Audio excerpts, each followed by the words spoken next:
Senhoras e senhores, muito boa tarde. Sejam todos muito bem-vindos a esta reunião pública que se realiza entre os vereadores, os representantes do consórcio pró-urbano e da Fundação Instituto de Pesquisa Econômica, FIP. E neste momento, quero anunciar os integrantes da mesa para a apresentação do estudo de revisão do contrato de concessão do transporte coletivo de Ribeirão Preto. E, para tanto, já anuncio aqui presente conosco, ele que neste ato representa os vereadores desta casa, vereador Marinho Sampaio. Também conosco, Roque Felício Neto, presidente do consórcio pró-urbano, Gustavo Menta Vicentini, gestor do consórcio pró-urbano, Dr. Paulo Braga, coordenador jurídico do consórcio pró-urbano, professor Rodrigo de Losso da Silveira Bueno, professor titular da Faculdade de Economia, Administração e Contabilidade da Universidade de São Paulo e coordenador deste estudo da Fundação Instituto de Pesquisas Econômicas, FIP, e PhD em Economia pela Universidade de Chicago. Também presente, Felipe Sandi Cruz Matos Filgueiras, bacharel em Ciências Contábeis e Econômicas pela Faculdade de Economia, Administração e Contabilidade da USP de Ribeirão Preto e mestrando em Administração Financeira pela Faculdade de Economia, Administração e Contabilidade da USP. Neste momento, passo a palavra ao vereador Marinho Sampaio para dar início a esse trabalho. Boa tarde a todos, público aqui presente, imprensa. Nesse momento, quero cumprimentar os vereadores aqui presentes, vereador Rodrigo Simões, vereador Jean Coraúci, Nelson das Placas, vereador Marmita, vereador Boni, vereador Eliseu Rocha, cumprimentar Roque Felício Neto, que é o presidente do consórcio pró-urbano, Gustavo Vicentini, gestor do consórcio pró-urbano, Dr. Paulo Braga, coordenador jurídico do consórcio, professor Rodrigo Bueno e Felipe Filgueiras. O objetivo, senhores vereadores, o público presente, o público que está nos assistindo nesse momento pelas redes sociais, é o estudo elaborado pela FIP, uma atualização sobre o valor econômico financeiro do contrato de concessão do transporte público do município de Ribeirão Preto. Então, o objetivo aqui é esclarecer a Casa de Leis, os senhores vereadores, assessorias, vereador Otoniel também Lima, presente, é o esclarecimento à Casa, uma vez que nós, vereadores, é a Casa, o vereador que está em contato diariamente com a população da cidade. E nós, aqui, professor Rodrigo e o Felipe, recebemos nos gabinetes do dia a dia tudo quanto é tipo de reclamação. E o transporte público, que é um transporte de massa, onde a população mais carente que tem essa necessidade do transporte público da cidade, a gente recebe uma demanda muito grande, cada vereador em cada setor do seu convívio diário. E aqui é a casa, aqui é uma ressonância magnética, a gente diz sempre, aqui é a casa do povo. É diferente do executivo municipal, que é muito difícil o cidadão comum, dialogar com o prefeito. Por isso, nós entendemos, junto com todos os vereadores, os 27 vereadores, de trazer esse tema, de trazer esta discussão que eu estou na Câmara no 3º mandato, fui vice-prefeito por 2 mandatos, mas aqui todos que estão aqui militam no dia a dia, os vereadores, vários vereadores reeleitos aqui e outros de primeiro mandato, mas lida no dia a dia com a população da cidade de Ribeirão Preto. Então, nada mais do que trazer essa discussão para a Câmara para que todos os vereadores possam ter esse esclarecimento através da FIP, né? E eu quero falar com os senhores vereadores que vai ser uma explanação do professor Rodrigo e do Felipe, em torno aí de 40 minutos, no máximo 45 minutos, que vai esclarecer todo o trabalho que foi desenvolvido pela FIP. E depois está aberto aos senhores vereadores, o público presente, para que possa tirar alguma dúvida naquilo que cada um, acredito, já está preparado, porque todos os vereadores receberam nos seus gabinetes o trabalho, o estudo feito pela FIP. Então, quero passar a palavra ao professor Rodrigo, que inicia. Professor Rodrigo, com a palavra. Obrigado a todos os vereadores, todos presentes nesse momento.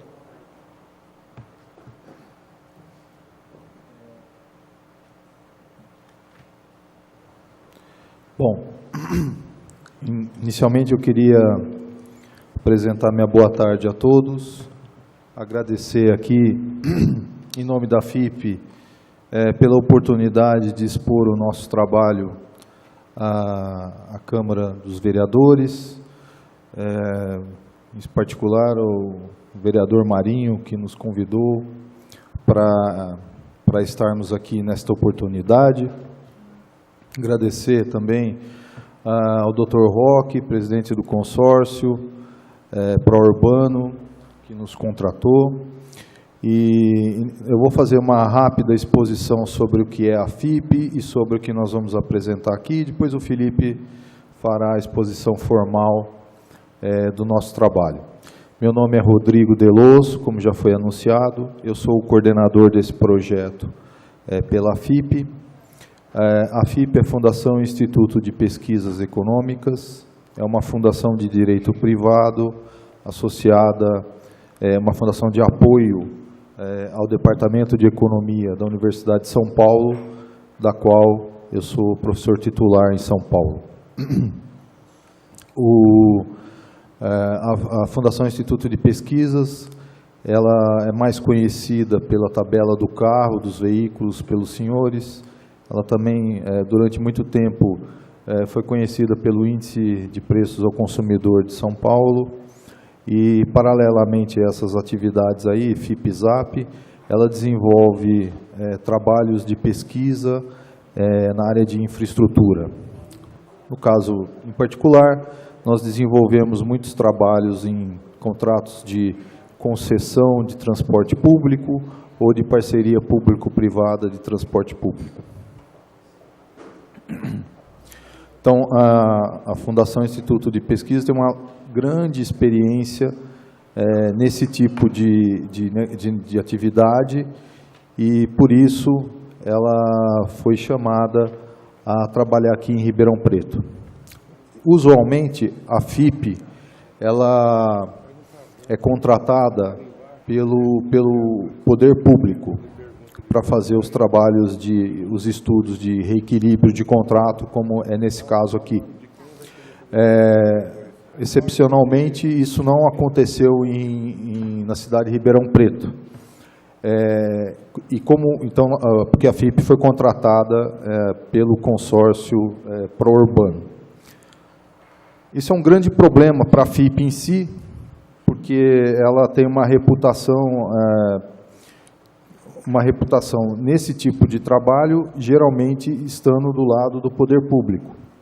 Então, para ela poder realizar esse trabalho, ela pediu uma espécie de anuência para a Transerp, para que pudesse executar esses trabalhos e aplicar sua metodologia, deixando a Transerp completamente à vontade para eventualmente contestar o trabalho que foi feito.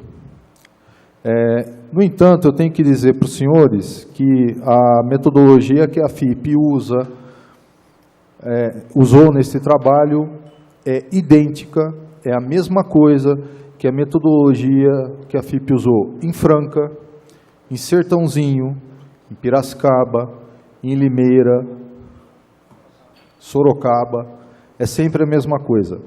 Não é porque o cliente da FIP, que o cliente da FIP é privado ou público, que a FIP muda a sua metodologia de trabalho. Então, a metodologia de trabalho é sempre a mesma, independentemente do cliente. É por isso que a FIP preserva a sua reputação como uma entidade idônea, uma entidade que procura trazer as melhores técnicas possíveis e, eventualmente, corrigir eventuais erros que forem identificados no seu trabalho. Então, eu quero deixar os senhores à vontade, depois da nossa apresentação, para nos questionar, para nos contestar, se for o caso, para nos criticar, e se eventualmente nós encontrarmos, se tiver algum erro no nosso trabalho, nós não temos nenhum compromisso com o erro. Nós poderemos corrigi-lo sem problema nenhum. Então, o setor de transporte municipal é um setor que vem sofrendo muito com a queda de demanda dos passageiros. Depois nós vamos mostrar essa queda num gráfico. Essa é a maior razão para acontecer desequilíbrios nos contratos de transporte público dos municípios. A razão para a queda de demanda não é bem identificada ainda.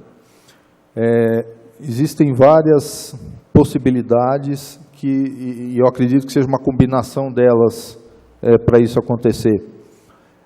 Em primeiro lugar, o estímulo ao crédito que foi dado nos anos passados, de modo que as pessoas puderam comprar a sua moto, seu veículo, em várias prestações. Em segundo lugar, a entrada de novos modais de transporte, em particular o Uber, que tornou o táxi, vamos dizer assim, o transporte de veículos de 4 rodas bastante barato. Antes, o táxi era muito caro, o que desestimulava as pessoas a tomar táxi. Com o Uber, ficou muito mais barato. Então, o primeiro fator aí é o aumento de veículos automotores nas mãos dos passageiros, estimulado pelo crédito. O segundo motivo é o Uber. O terceiro motivo é, claramente, a recessão que nós estamos sofrendo, o desemprego que nós estamos sofrendo, o que, evidentemente, desestimula as pessoas a tomarem ônibus, né? Torna mais caro, ou elas vão tomar menos ônibus. Então, nós vamos ver daqui a pouco que o principal problema da cidade de Ribeirão Preto com respeito ao seu contrato de concessão de transporte público, é a queda na demanda, em razão de uma combinação dos motivos que eu mencionei e talvez outros que eu desconheço. A par disso, ao longo desse contrato, houve vários fatores que o tornaram melhor para a companhia, para o pró-urbano. Esses fatores foram levados em consideração.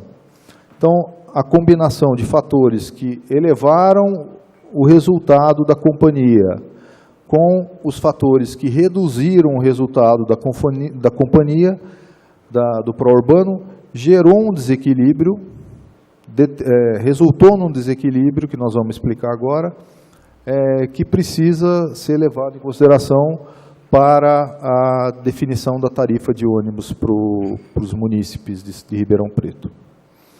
Então, agora nós vamos detalhar o que aconteceu e vamos depois responder as perguntas dos senhores. Muito obrigado. Felipe. Só para registrar a presença do vereador Maurício da Vila Branches, registrar também a presença do Roberto Amadeu, representando o deputado Baleia Rossi também, e os assessores dos vereadores da casa que ainda não chegaram para a audiência, mas os representantes da assessoria estão presentes vários vereadores aqui. Obrigado.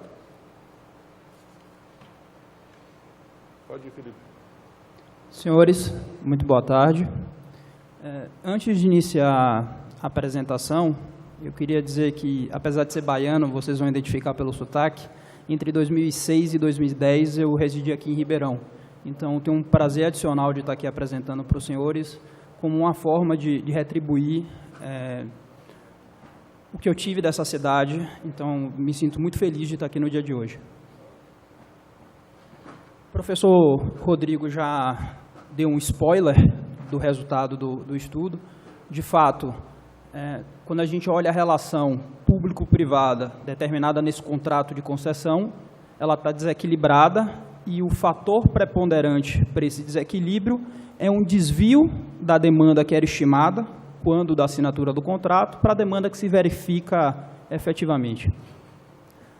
De todo modo, é importante que a gente explique como é que essas contas ou como essa metodologia é aplicada para se entender o que é equilíbrio de contrato, qual é o parâmetro de equilíbrio que tem que ser observado, como os riscos foram distribuídos entre as partes na assinatura desse contrato, para daí então mostrar os eventos que impactaram esse contrato, que desequilibraram esse contrato, o cenário atual desse contrato, para, por fim, apresentar soluções para o reequilíbrio desse contrato.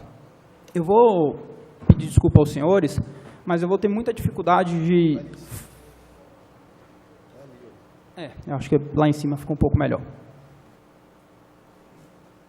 Aproveitar e registrar também a presença do vereador Maurício Gasparini. Ok, eu acho que daqui eu consigo olhar e falar. Como eu havia mencionado, nós teremos 6 tópicos, a gente consegue percorrê-los, eu entendo que com 40, 35 minutos.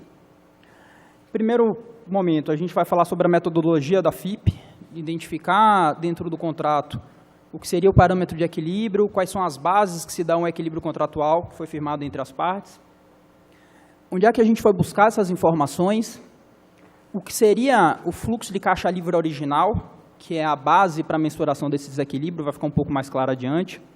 Os eventos que desequilibraram o contrato, o cenário atual, a composição desse cenário atual e alguns cenários que a gente propôs ou que a gente enxerga que possam reequilibrar esse contrato. Eu vou me alongar um pouco mais na última parte.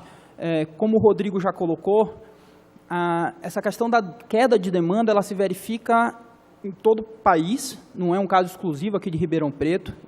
A gente tem atuado bastante no interior de São Paulo, os municípios do interior de São Paulo. Isso é recorrente em outros municípios. E a gente se encontra numa situação que é mais ou menos cíclica. Na planilha, já me adiantando um pouco, a solução para equacionar a remuneração do concessionário é aumentar a tarifa. Mas, do ponto de vista prático, aumentar a tarifa significa inibir demanda. Então, você cria um problema cíclico. Então, a gente tem que procurar outras formas de adequar o contrato, seja pela adequação dos encargos, ou seja, por um acaso, um subsídio, de tal forma que você tenha um contrato equilibrado, mas que você também tenha uma tarifa módica que faça sentido para o usuário. Eu não vou me alongar muito mais, porque a gente vai chegar nesse momento. Com relação à metodologia, a FIP trabalha, e esse contrato em específico, gostaria de dizer que é um contrato bem feito, ele claramente distribui os riscos entre as partes, que são os 2 principais riscos da operação, demanda e preço, e ele trabalha com a metodologia de fluxo de caixa livre, que é um pouco diferente da metodologia que comumente se observa, ou comumente se observou década de 90, início dos anos 2000, para transporte urbano. Talvez algum dos senhores já tenham ouvido falar que é a metodologia GIPOT. E aí eu queria perder uns 2 ou 3 minutos tentando fazer a distinção entre essas 2 metodologias para determinar tarifa e equilíbrio de contrato. O modelo GIPOT, a gente pode entender ele como um rateio. Eu pego todos os custos do sistema por um determinado ano. Parte desses custos não são desembolsos efetivos de caixa, mas são... Em inglês a gente fala de accrue, mas como se fosse a depreciação do veículo, não é uma saída de caixa, mas alguma coisa que você considera do ponto de vista contábil como um custo. você forma toda a base de custo do sistema e você rateia pela quantidade de usuários. Você faz isso para um ponto na curva, significa para um ano em específico. De uma maneira resumida, essa é a metodologia JPOT. A metodologia do fluxo de caixa é olhar para o contrato em toda a sua plenitude, do primeiro ano ao último ano. Então, significa que o usuário, quando você tem um sistema sem subsídio, que paga pela tarifa ou que remunera o concessionário pelo serviço prestado, ele é igual o usuário do primeiro ano como o usuário do último ano. A tarifa é rateada por todas as pessoas que usaram e irão usar o sistema. A tarifa que resolve essa equação é a tarifa que olha para todo o fluxo do primeiro ao último ano do contrato. Portanto, a gente olha o contrato em toda a sua extensão. Essa é a principal divergência entre o modelo JPOT de ponto para o modelo de fluxo de caixa, que é uma curva ao longo do tempo. Bem, esse contrato em específico, ele já traz um modelo de fluxo de caixa livre. É importante falar que nas revisões que já foram feitas pelo poder público, esse modelo foi utilizado. Se eu não me engano, o pessoal da oficina já fez algumas revisões desse contrato, alguns ajustes, eles já usaram esse modelo. Então, como o Rodrigo falou, a gente não está tratando esse modelo em específico para Ribeirão, é um modelo que a gente utiliza em diversos outros municípios, e mais que isso, era um modelo que era previsto no contrato, que já foi utilizado em outras revisões desse próprio contrato, o reequilíbrios desse próprio contrato, para alguns eventos em específico. Então, nosso primeiro trabalho é entender qual era esse fluxo de caixa livre original, identificar quais eram as receitas previstas para esse contrato, qual era a tributação que era prevista para esse contrato, os custos operacionais, os investimentos. Subtraindo da receita, tributo, custo e investimento, a gente chega no que a gente chama de fluxo de caixa livre, que é o resíduo de caixa que sobra da operação. Através dessa última linha, desse último fluxo, a gente é capaz de calcular o que a gente chama de TIR, taxa interna de retorno, que é uma medida de rentabilidade para o contrato. No âmbito da licitação, os licitantes apresentaram propostas numa concorrência por menor tarifa e sagrou-se vencedor aquele que apresentou a menor tarifa. Nesse processo, também foi apresentada uma proposta econômica, no qual continha receita, tributo, custos, investimentos, um fluxo de caixa livre e uma remuneração que passou a ser pactuada entre as partes. Eu sei que talvez esteja um pouco técnico o que esteja falando, mas é porque é realmente necessário. Eu vou tentar depois trazer para uma coisa mais prática. Mas, inicialmente, a gente identifica esse fluxo de caixa com receita, tributos, OPEX e CAPEX. OPEX custos operacionais, CAPEX investimentos, e a gente determina qual o parâmetro de equilíbrio contratual a TIR do projeto. Aquilo que foi pactuado como remuneração justa entre as partes. A partir daí, a gente começa a identificar quais foram os eventos, olhando para a matriz de risco do contrato, que se materializaram e qual parte suportou esses riscos se materializaram. Matriz de risco, se o contrato for bem feito, os riscos do negócio vão ser elencados nele. E aí, para cada tipo de risco, vai ser atribuído um responsável, ou o poder público, ou o privado, ou vai ser compartilhado entre os dois. Então, por exemplo, demanda normalmente é compartilhada entre os dois. Preços de insumos é do privado. Mudanças de tributação é do público. E assim sucessivamente. Então, a matriz de risco são todos os riscos que esse contrato pode ter. Acidente é do privado e assim por diante. Tá? Só para deixar claro isso. Talvez se eu fosse fazer uma tradução, a matriz de risco tenta endereçar os problemas que estão por vir ou que podem ocorrer com esse contrato, quem será o responsável e quem irá arcar com as consequências financeiras desses problemas que poderão acontecer. Então, a gente, à luz do contrato, identifica esses eventos que ocorreram e atribui à parte que ficou responsável por esse risco. Por fim, a gente consolida esse cenário. É importante falar, os senhores vão ver, a gente tem 12 eventos que impactaram esse contrato. Se eu não me engano, 7 em favor do poder público, 5 em favor do concessionário. A gente analisa individualmente cada um desses eventos, apenas para fins de entender qual é o tamanho daquele impacto, é o que a gente chama de efeito marginal. Então, já me adiantando um pouco, em 2012, no começo de 2013, houve a desoneração da folha e também foi retirado PIS e COFINS, incidentes sobre transporte. Esse evento, isoladamente, ele impactou positivamente o contrato. Significa que o concessionário ia ter menos despesas com tributação do que era imaginado no começo da concessão. Significa que a rentabilidade do contrato ficou maior do que deveria e que, portanto, você, para ajustar isso, deveria ter uma redução da tarifa. Outros eventos ocorreram que também impactaram negativamente o projeto. Quando a gente olha marginalmente, é para ter uma ideia individual, mas o que vale é o conjunto das coisas. Você teve desoneração, você teve queda de demanda, você teve extinção dos cobradores, e tudo isso se soma para ter o cenário consolidado.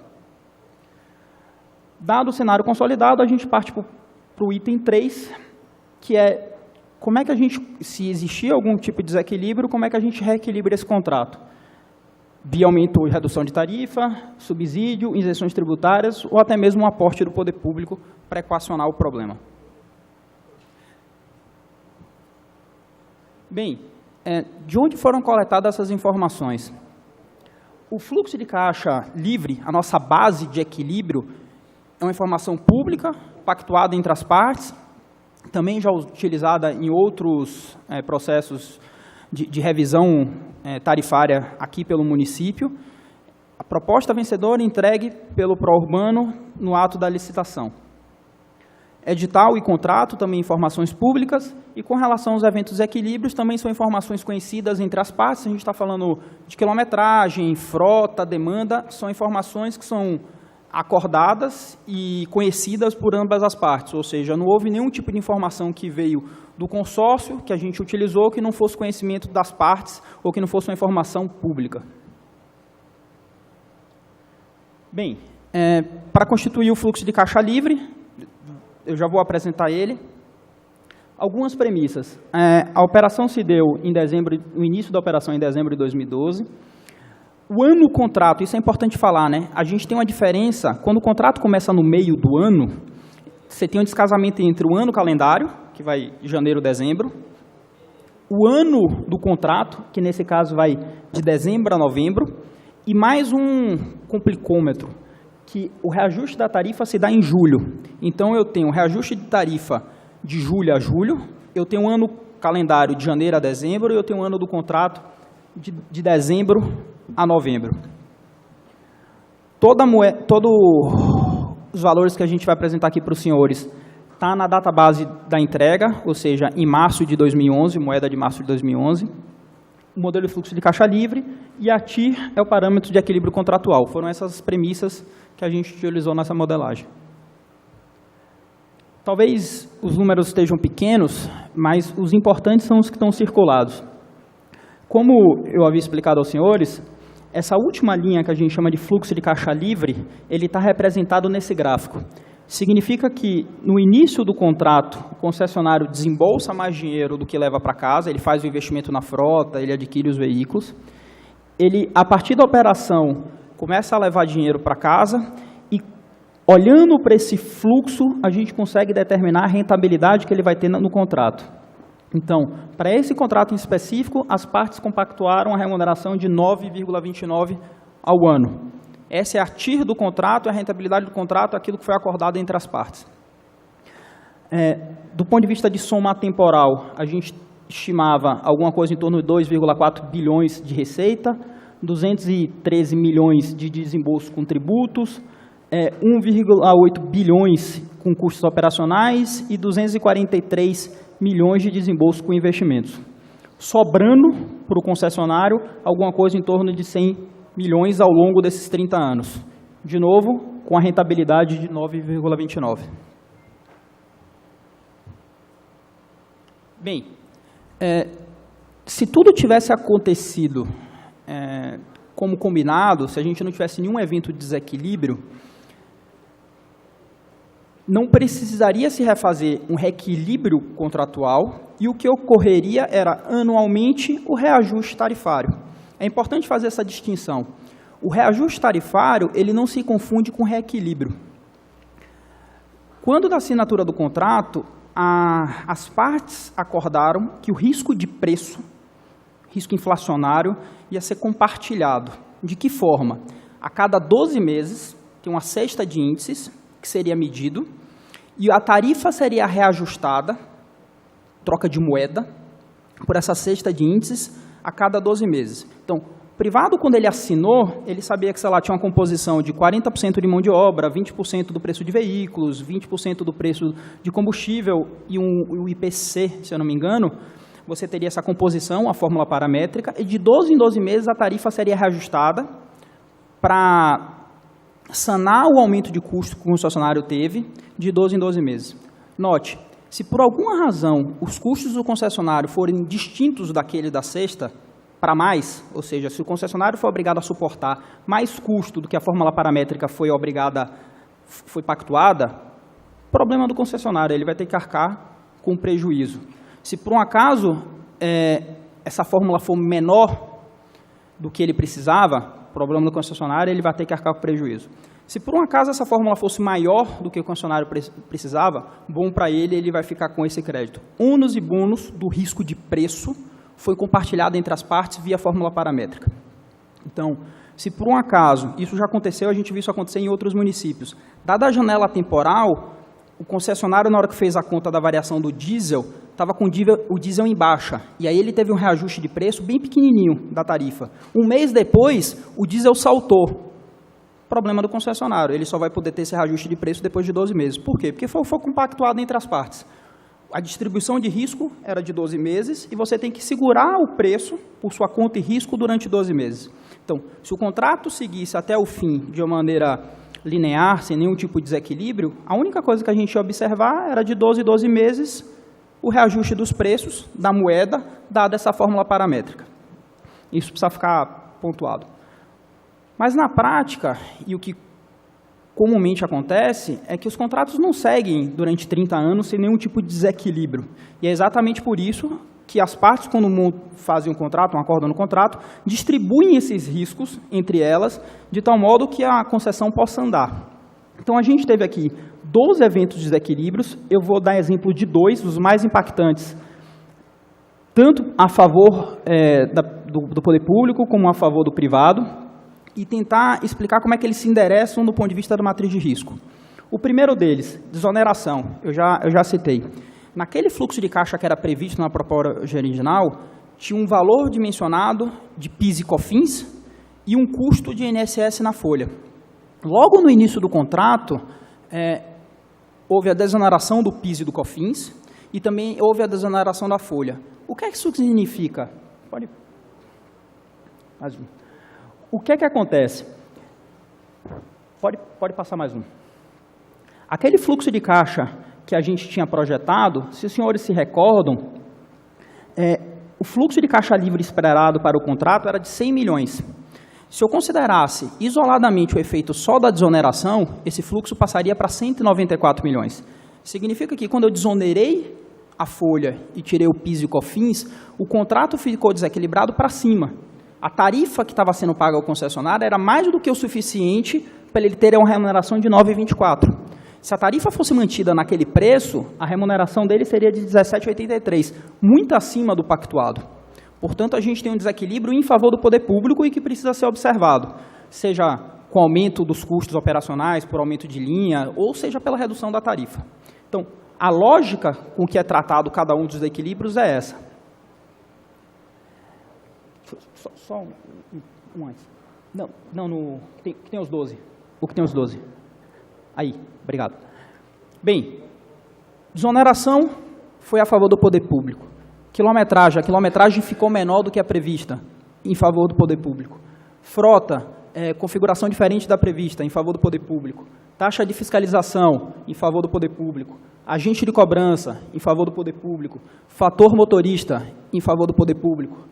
Seguro de responsabilidade civil, em favor do poder público. Todos esses 7 primeiros eventos aumentaram a rentabilidade do projeto. Isso significa que, se só eles tivessem ocorrido, a tarifa tinha que ser menor. Aquela tarifa que foi pactuada, ela teria que ser menor. E notem, não é por uma questão de reajuste de preço, é porque riscos aconteceram, se materializaram e desequilibraram o contrato. A ocorrência desses eventos não desobriga o poder público, as partes, a reajustarem o preço da tarifa, moeda, todo ano. Eu posso ter um desequilíbrio um reequilíbrio tarifário que puxa a tarifa para baixo, e no outro ano eu vou ter um reajuste de preço que puxa a tarifa para cima. As coisas não se confundem. Bem, pode ser para frente? Isso. A partir do 8º, e eu vou falar especificamente sobre a demanda, que é o mais gritante, o 8º, o 9º, o 10º, o 11º e o 12º são eventos que desequilibraram o contrato para baixo. Notadamente a demanda, que eu vou entrar, mas eu vou falar rapidamente. Alguns reajustes não foram dados tempestivamente, ou seja, na data que deveria, por isso você tem uma frustração de receita, uma frustração, uma perda tarifária. Se tudo tivesse acontecido da maneira que deveria e a tarifa não foi reajustada na data, significa que a rentabilidade do contrato fica menor do que deveria, portanto, você precisa compensar o privado em relação a isso. Desculpa. Pode deixar na... Aí. Manutenção de terminais. O custo foi maior do que o previsto. Você também tem um aumento. Investimentos, a questão da outorga. E, por fim, a receita acessória, que é mais recente, que é a tirada da possibilidade do privado de explorar a receita acessória de determinados locais. Isoladamente, essas coisas também puxam a rentabilidade do projeto para baixo, portanto, requerem uma tarifa maior. Com relação à demanda, você pode passar só mais um gráfico? Há uns 3 ou 4 slides para frente, a gente vai conseguir comparar a demanda que estava projetada com a demanda que se realizou. Mas eu queria chamar a atenção dos senhores para esse gráfico. Ele mostra a quantidade de passageiros total transportados de 2001 a 2017 no sistema de Ribeirão Preto, a quantidade de passageiros equivalentes transportados e a relação entre essas duas coisas. A barra em azul escuro é a quantidade de passageiros transportados. Notem que de 2001 a 2012, eu tenho algum nível de oscilação, mas a quantidade de passageiros transportados, ele continua relativamente equilibrado. A partir de 2013, a gente tem um aumento dos passageiros transportados. Mas, Felipe, vocês não acabaram de falar que teve queda de passageiro? Sim, porque aqui tem um efeito da integração. Quando você fala em passageiro transportado, você também considera a integração. Se você for olhar passageiro sem integração, ele caiu. Então, o que é que acontece? A partir de 2013, com a integração, você teve até o aumento da quantidade de passageiros que são transportados, não de pessoas físicas, mas do ponto de vista com integração, mas a relação entre pessoas que usam transporte e pessoas que pagam pelo transporte cai drasticamente. Então, o que se observa aqui é que, para o ano de 2017, de cada 10 passageiros que entravam no ônibus, menos de 6 pagavam tarifa. Comparativamente a 2001, onde você tinha de cada 10 passageiros que entravam no ônibus, 8,6 pagavam a passagem. Então, notem que esse efeito, e isso vai ficar bastante claro quando a gente plotar as curvas, eles não eram esperados.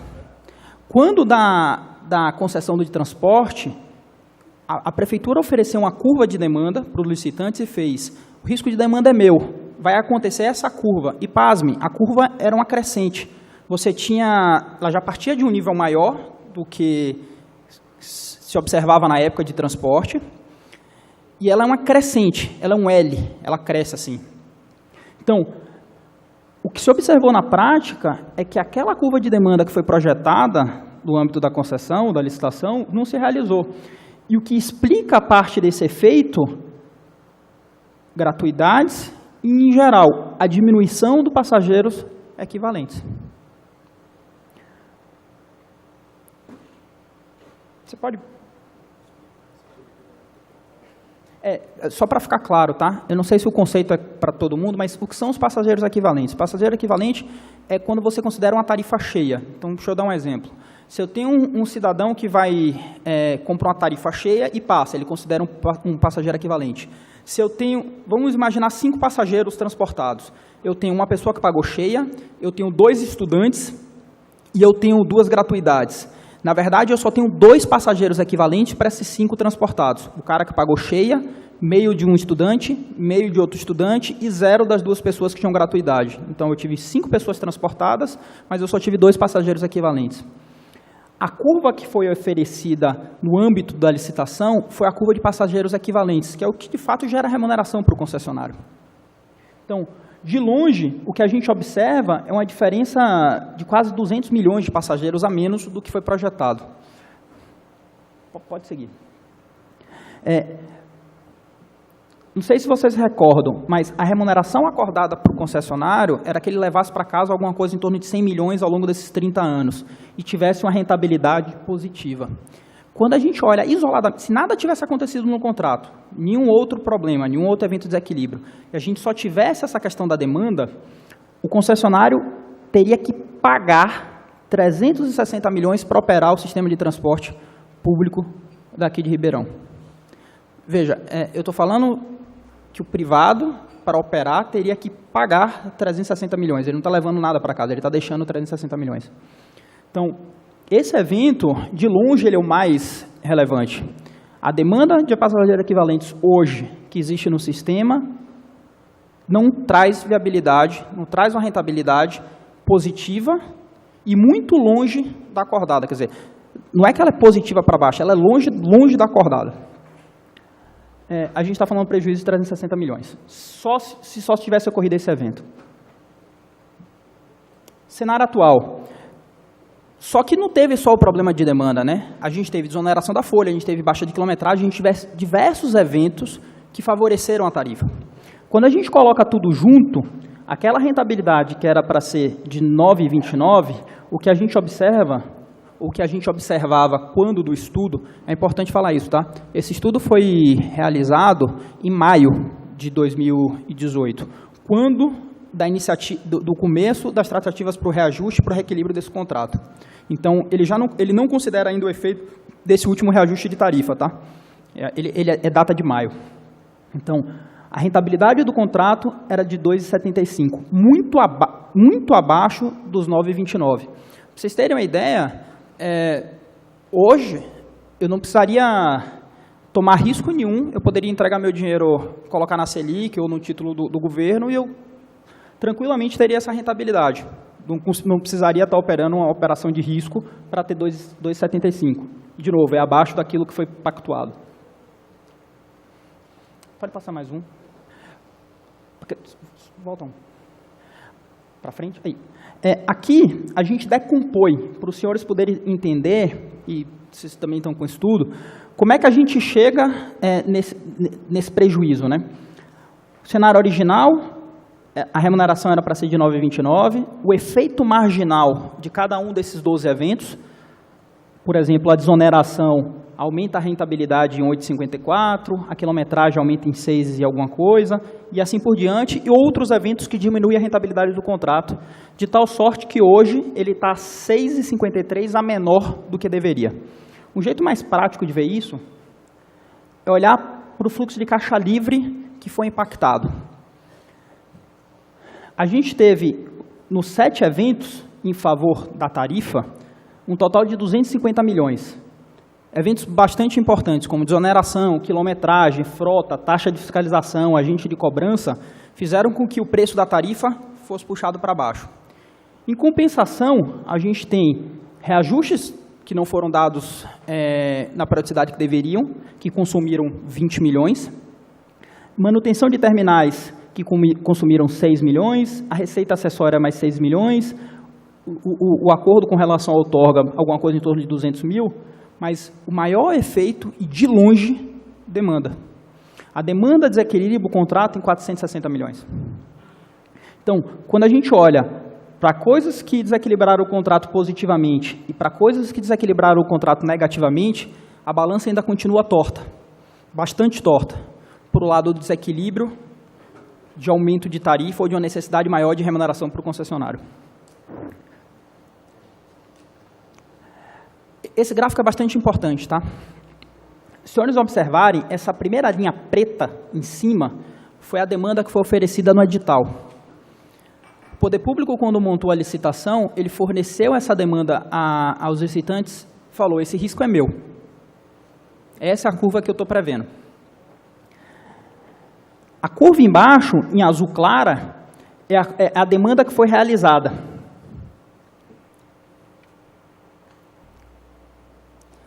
Reparem o tamanho do descasamento.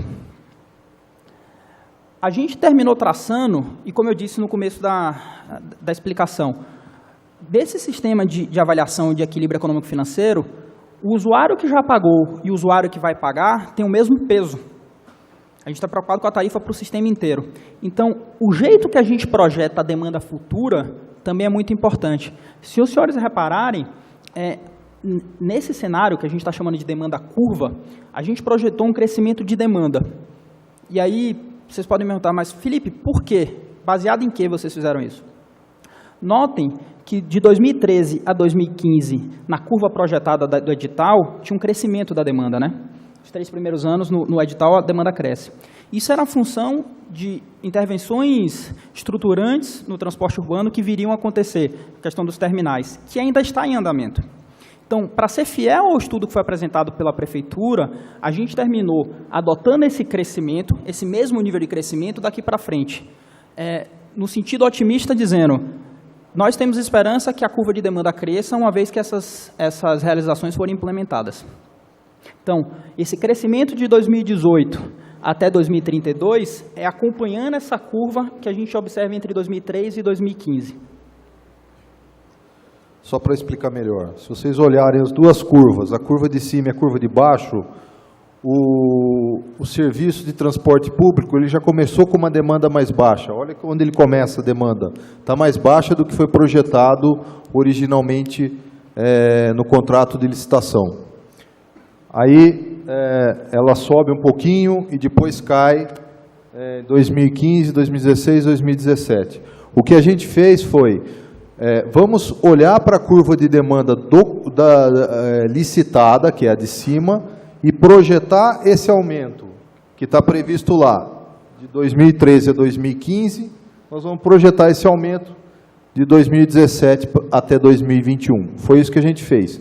Então, começamos de um patamar mais baixo, projetamos o mesmo aumento e isso resultou num diferencial de demanda aí que acumulado dá 863 passageiros 863 milhões de passageiros licitados originalmente e previstos pela gente 710 milhões de passageiros durante todo o contrato. É importante destacar que esse aumento na curva, ele é importante para não penalizar o usuário hoje. Porque o que acontece? Se por um acaso, lá na frente, se a gente faz a projeção de demanda e é conservador, coloca ela flat, reta, e não projeta esse crescimento, e em alguns anos a gente observa que de fato essa curva cresceu depois das ações estruturantes, o usuário de hoje foi penalizado em detrimento do usuário de amanhã. Porque quando a gente chegar lá na frente, a gente vai observar que a demanda realizada é maior do que essa que a gente projetou e, portanto, você vai ter que ter um reequilíbrio para baixo. O concessionário vai ter que devolver tarifa. Significa que o usuário de amanhã vai estar pagando menos porque o usuário de hoje pagou mais. Então, por isso a gente está fazendo essa curva conservadora.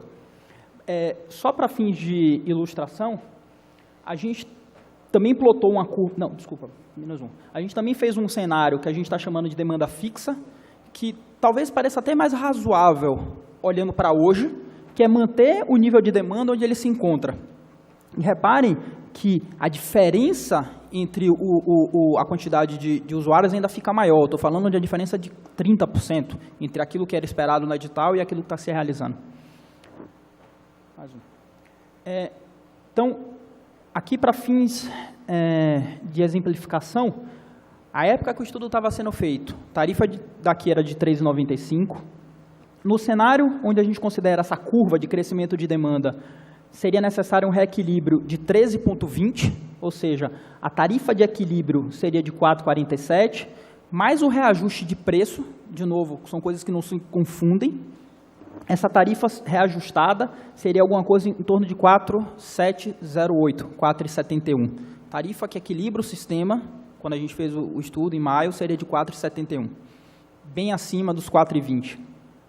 Se a gente olhasse ou tentasse observar o cenário de curva fixa, quer dizer, sem crescimento de demanda, a gente chegaria numa tarifa de 5,5. 5,5. Como eu expus também já anteriormente, a gente sabe que essa tarifa, ela soluciona a conta de Excel. modelo financeiro funciona, mas do ponto de vista prático, não é razoável cobrar do usuário 4,71, não é razoável cobrar do usuário 5, por mais que na planilha isso dê certo, porque senão a gente cria um problema cíclico. Eu estou aumentando demanda, eu estou aumentando o preço, estou inibindo demanda, e aí a gente teria que refazer a conta. Nesse sentido, a gente já está acostumado a trabalhar com esse tipo de setor. A gente apresentou outras alternativas de reequilíbrio desse contrato, baseadas em redução de obrigação, tentando diminuir o custo operacional do concessionário, isenções de tributação, no sentido também de desonerar o caixa do concessionário, subsídio municipal, uma vez que a gente está tendo um grande subsídio, isso precisa ser dito, o que a gente observa hoje é um grande subsídio entre usuários. Tem 10 pessoas que entram no ônibus, só 6 pagam. Quando a gente transfere isso para um eventual subsídio, significa que quem está pagando o subsídio de quem não paga o ônibus é todo o munícipe e não só aquele que usa o transporte. É uma questão de política pública, não cabe à FIP palpitar sobre isso, mas do ponto de vista de modelo a gente consegue identificar. Então, a gente apresentou outros cenários nos quais essa tarifa requerida pudesse ser diluída a fim de aferir uma tarifa módica ao usuário. Primeira linha, cenário base.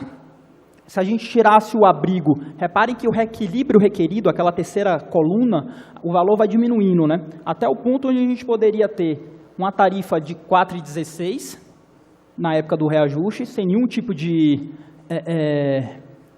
necessidade de reequilíbrio, mas o que requeriria um subsídio mensal de 1.720.000.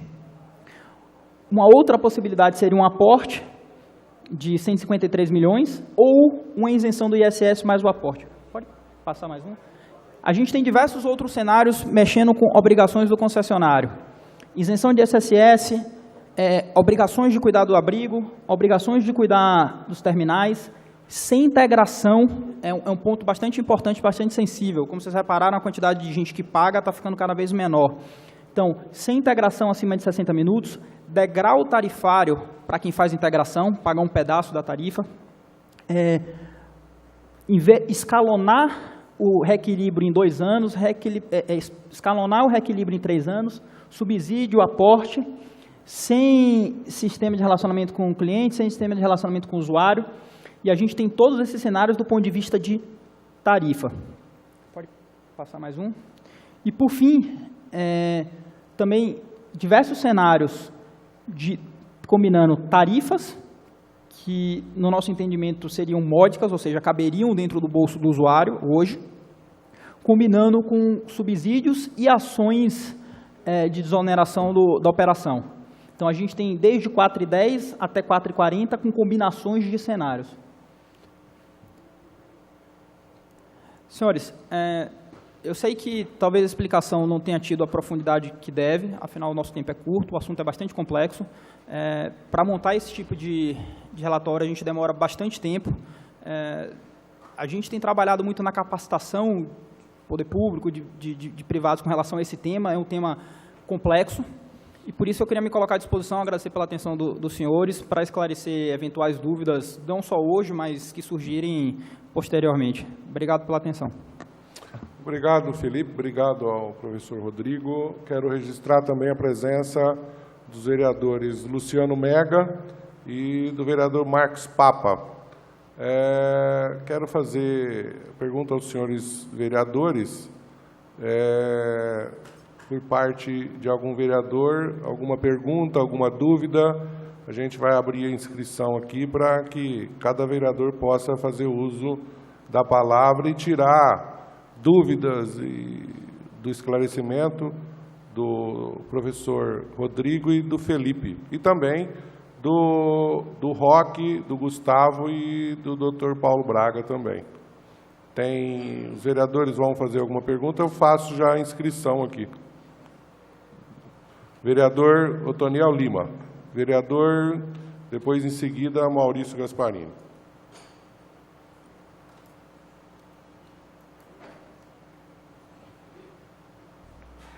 Vereador Antônio.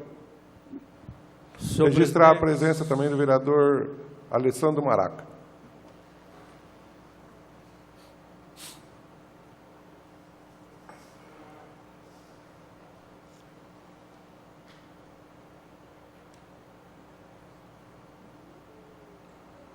Pode fazer a pergunta, vereador. Senhor presidente, vereador Marinho Sampaio, cumprimento Vossa Excelência por essa audiência, que eu acho que é o que o usuário espera em casa, que está ouvindo, está assistindo pela TV Câmara ou vai assistir através do noticiário dessa audiência pública.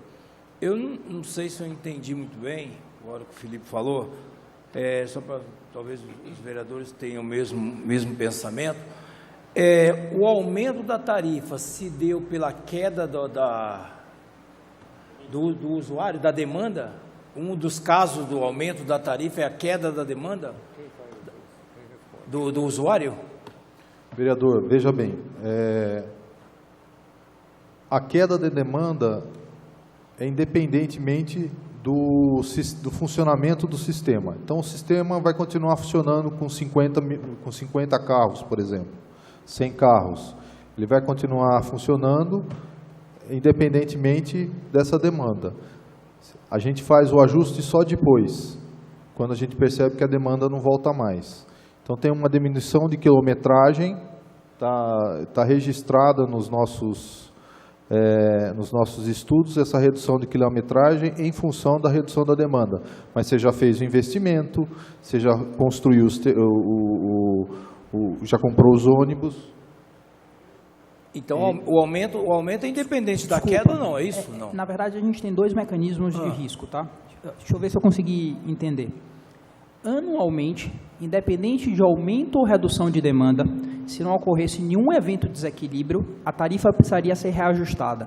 Então, existe a figura do reajuste, que significa a troca de moeda. Existe o reequilíbrio, que é quando algum dos riscos compactuados entre as partes se materializa. Então, a tarifa não aumentou porque a demanda caiu. O reajuste tarifário ocorreu porque ele era previsto contratualmente e todo ano vai ter reajuste de tarifa. Isso é para compactuar o risco de preço. Se proceder do reequilíbrio, a gente sim, nesse caso concreto, necessitaria de um aumento de tarifa via reequilíbrio porque a demanda caiu. Eu não sei se eu consegui responder. Sim, mas sim. Não houve aumento da tarifa, por isso tem que fazer esse reequilíbrio, é isso? Não. Não houve um aumento nesse houve período. Um reajuste de preço. Houve um aumento de preço, mas não... Houve reajuste de preço. O que é que acontece? Você tinha uma fórmula paramétrica, a tarifa começou em 2,75. E todo ano, mede-se a inflação de 12 meses e se reajusta o preço da tarifa. Porque o reequilíbrio é feito pela prefeitura, pelo poder público. Exato. Então, se o poder contratualmente. Público, é previsto contratualmente. Se o poder público não faz a parte dele, quem acaba pagando sempre é a população. Sempre é o povo que vai acabar pagando.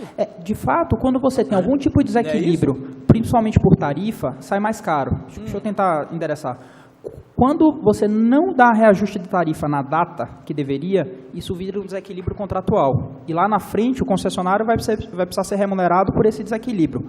No final, a conta fica mais cara. A gente conversa muito sobre esse assunto. Quando o reajuste não é dado na maneira adequada, você termina criando um passivo, cuja remuneração desse passivo é a TIR do contrato. Rodrigo? Bom, última pergunta. Então, ou seja, só para a gente já me encerrar minhas perguntas. Então, a redução da tarifa de 4,20 é impossível. Isso é descartado já. De imediato já é descartado. Não, tem cenários com 4,10, mas tem 4,10, mas hoje está em 4,20. Então não vai voltar desses 4,20 para 4,10. Hoje é quanto e quanto? 4 e? É 4,20. Hoje é 4,20. 4,20. Tem cenário de 4,10. Tem cenários a 4,10 com outras medidas em paralelo para poder chegar em 4,10. Do jeito que está, devia estar em 4,70. Se nenhuma outra medida for tomada, a tarifa de equilíbrio do sistema seria 4,10. Isso não significa que o poder público possa arbitrar qual é a tarifa do usuário, de repente 4,10, só que outras medidas precisam ser tomadas para reequilibrar o contrato, como, por exemplo, um subsídio. O usuário paga 4,10, mas a diferença de remuneração que é requerida para equilibrar o contrato vem via subsídio. Ou desoneração de obrigações do concessionário. Mas a queda também pode não estar no investimento do transporte? Não, isso foi considerado. É considerado. É importante dizer, se o senhor observar, a quantidade de passageiros totais, ele tem aumentado, ele tem se mantido estável. O problema é que a gente tem tido uma queda de passageiros equivalentes. As pessoas que pagam pelo transporte, relativamente, cada vez são menores ou menos pessoas. Antes eu tinha, a cada 10 transportados em 2001, quase 9 pagavam. Hoje, em 2017, de cada 10 transportados, 5,5 pagam. Então, o concessionário termina levando menos dinheiro para casa para mais gente transportada. Eu diria que, resumidamente, o problema de demanda passa por isso. Eu não sei se eu atendi o senhor. Entendeu? Só entendi, Marinho. Até para que a gente possa saber, viu, Jean, os vereadores, para que a gente possa saber a quem que a Câmara tem que cobrar, porque se há um contrato, se o consórcio vem e diz que está fazendo a parte dele, e a tarifa tem que ser essa, o poder público deixa de fazer a parte dela, então nós temos que cobrar da prefeitura, porque a população está cobrando, a conta aí está ficando para a população. Porque nós recebemos nos gabinetes reclamações do transporte, hoje já tem ônibus novos rodando, tem pontos sem cobertura, o povo continua ficando na chuva, o povo continua ficando no sol. Talvez isso não seja culpa do consórcio, seja uma deficiência da prefeitura, do poder executivo. Então a Câmara tem que saber aonde a gente tem que correr. Porque você está com uma tarifa hoje de R$ 4,20, poderia chegar a R$ 4,40, R$ 4,70, porém, o povo ia continuar no sol, o povo ia continuar na chuva, ia continuar com o transporte atrasando, não passando no horário certo, e a demanda, o consórcio ia atender a demanda dele, que ia receber, ia reequilibrar o contrato, porém a população que ia continuar sendo a maior prejudicada, sempre a população. Então, é só para a gente saber, é interessante essa audiência para a gente saber a quem a Câmara tem que cobrar. Porque se for o caso dos vereadores abrir uma CPI para investigar o que está acontecendo dentro do poder público, a quem está essa responsabilidade, porque nós temos sim que dar satisfação para a população. Muito obrigado. Obrigado, vereador Otoniel Lima. Próximo vereador Maurício Gasparini.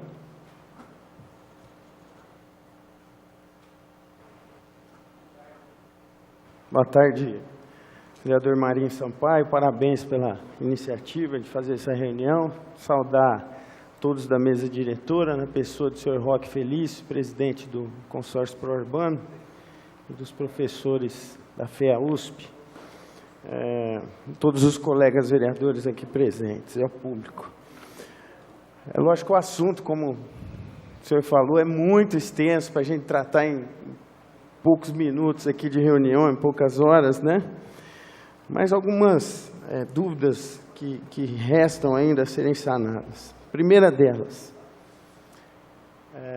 passageiros equivalentes.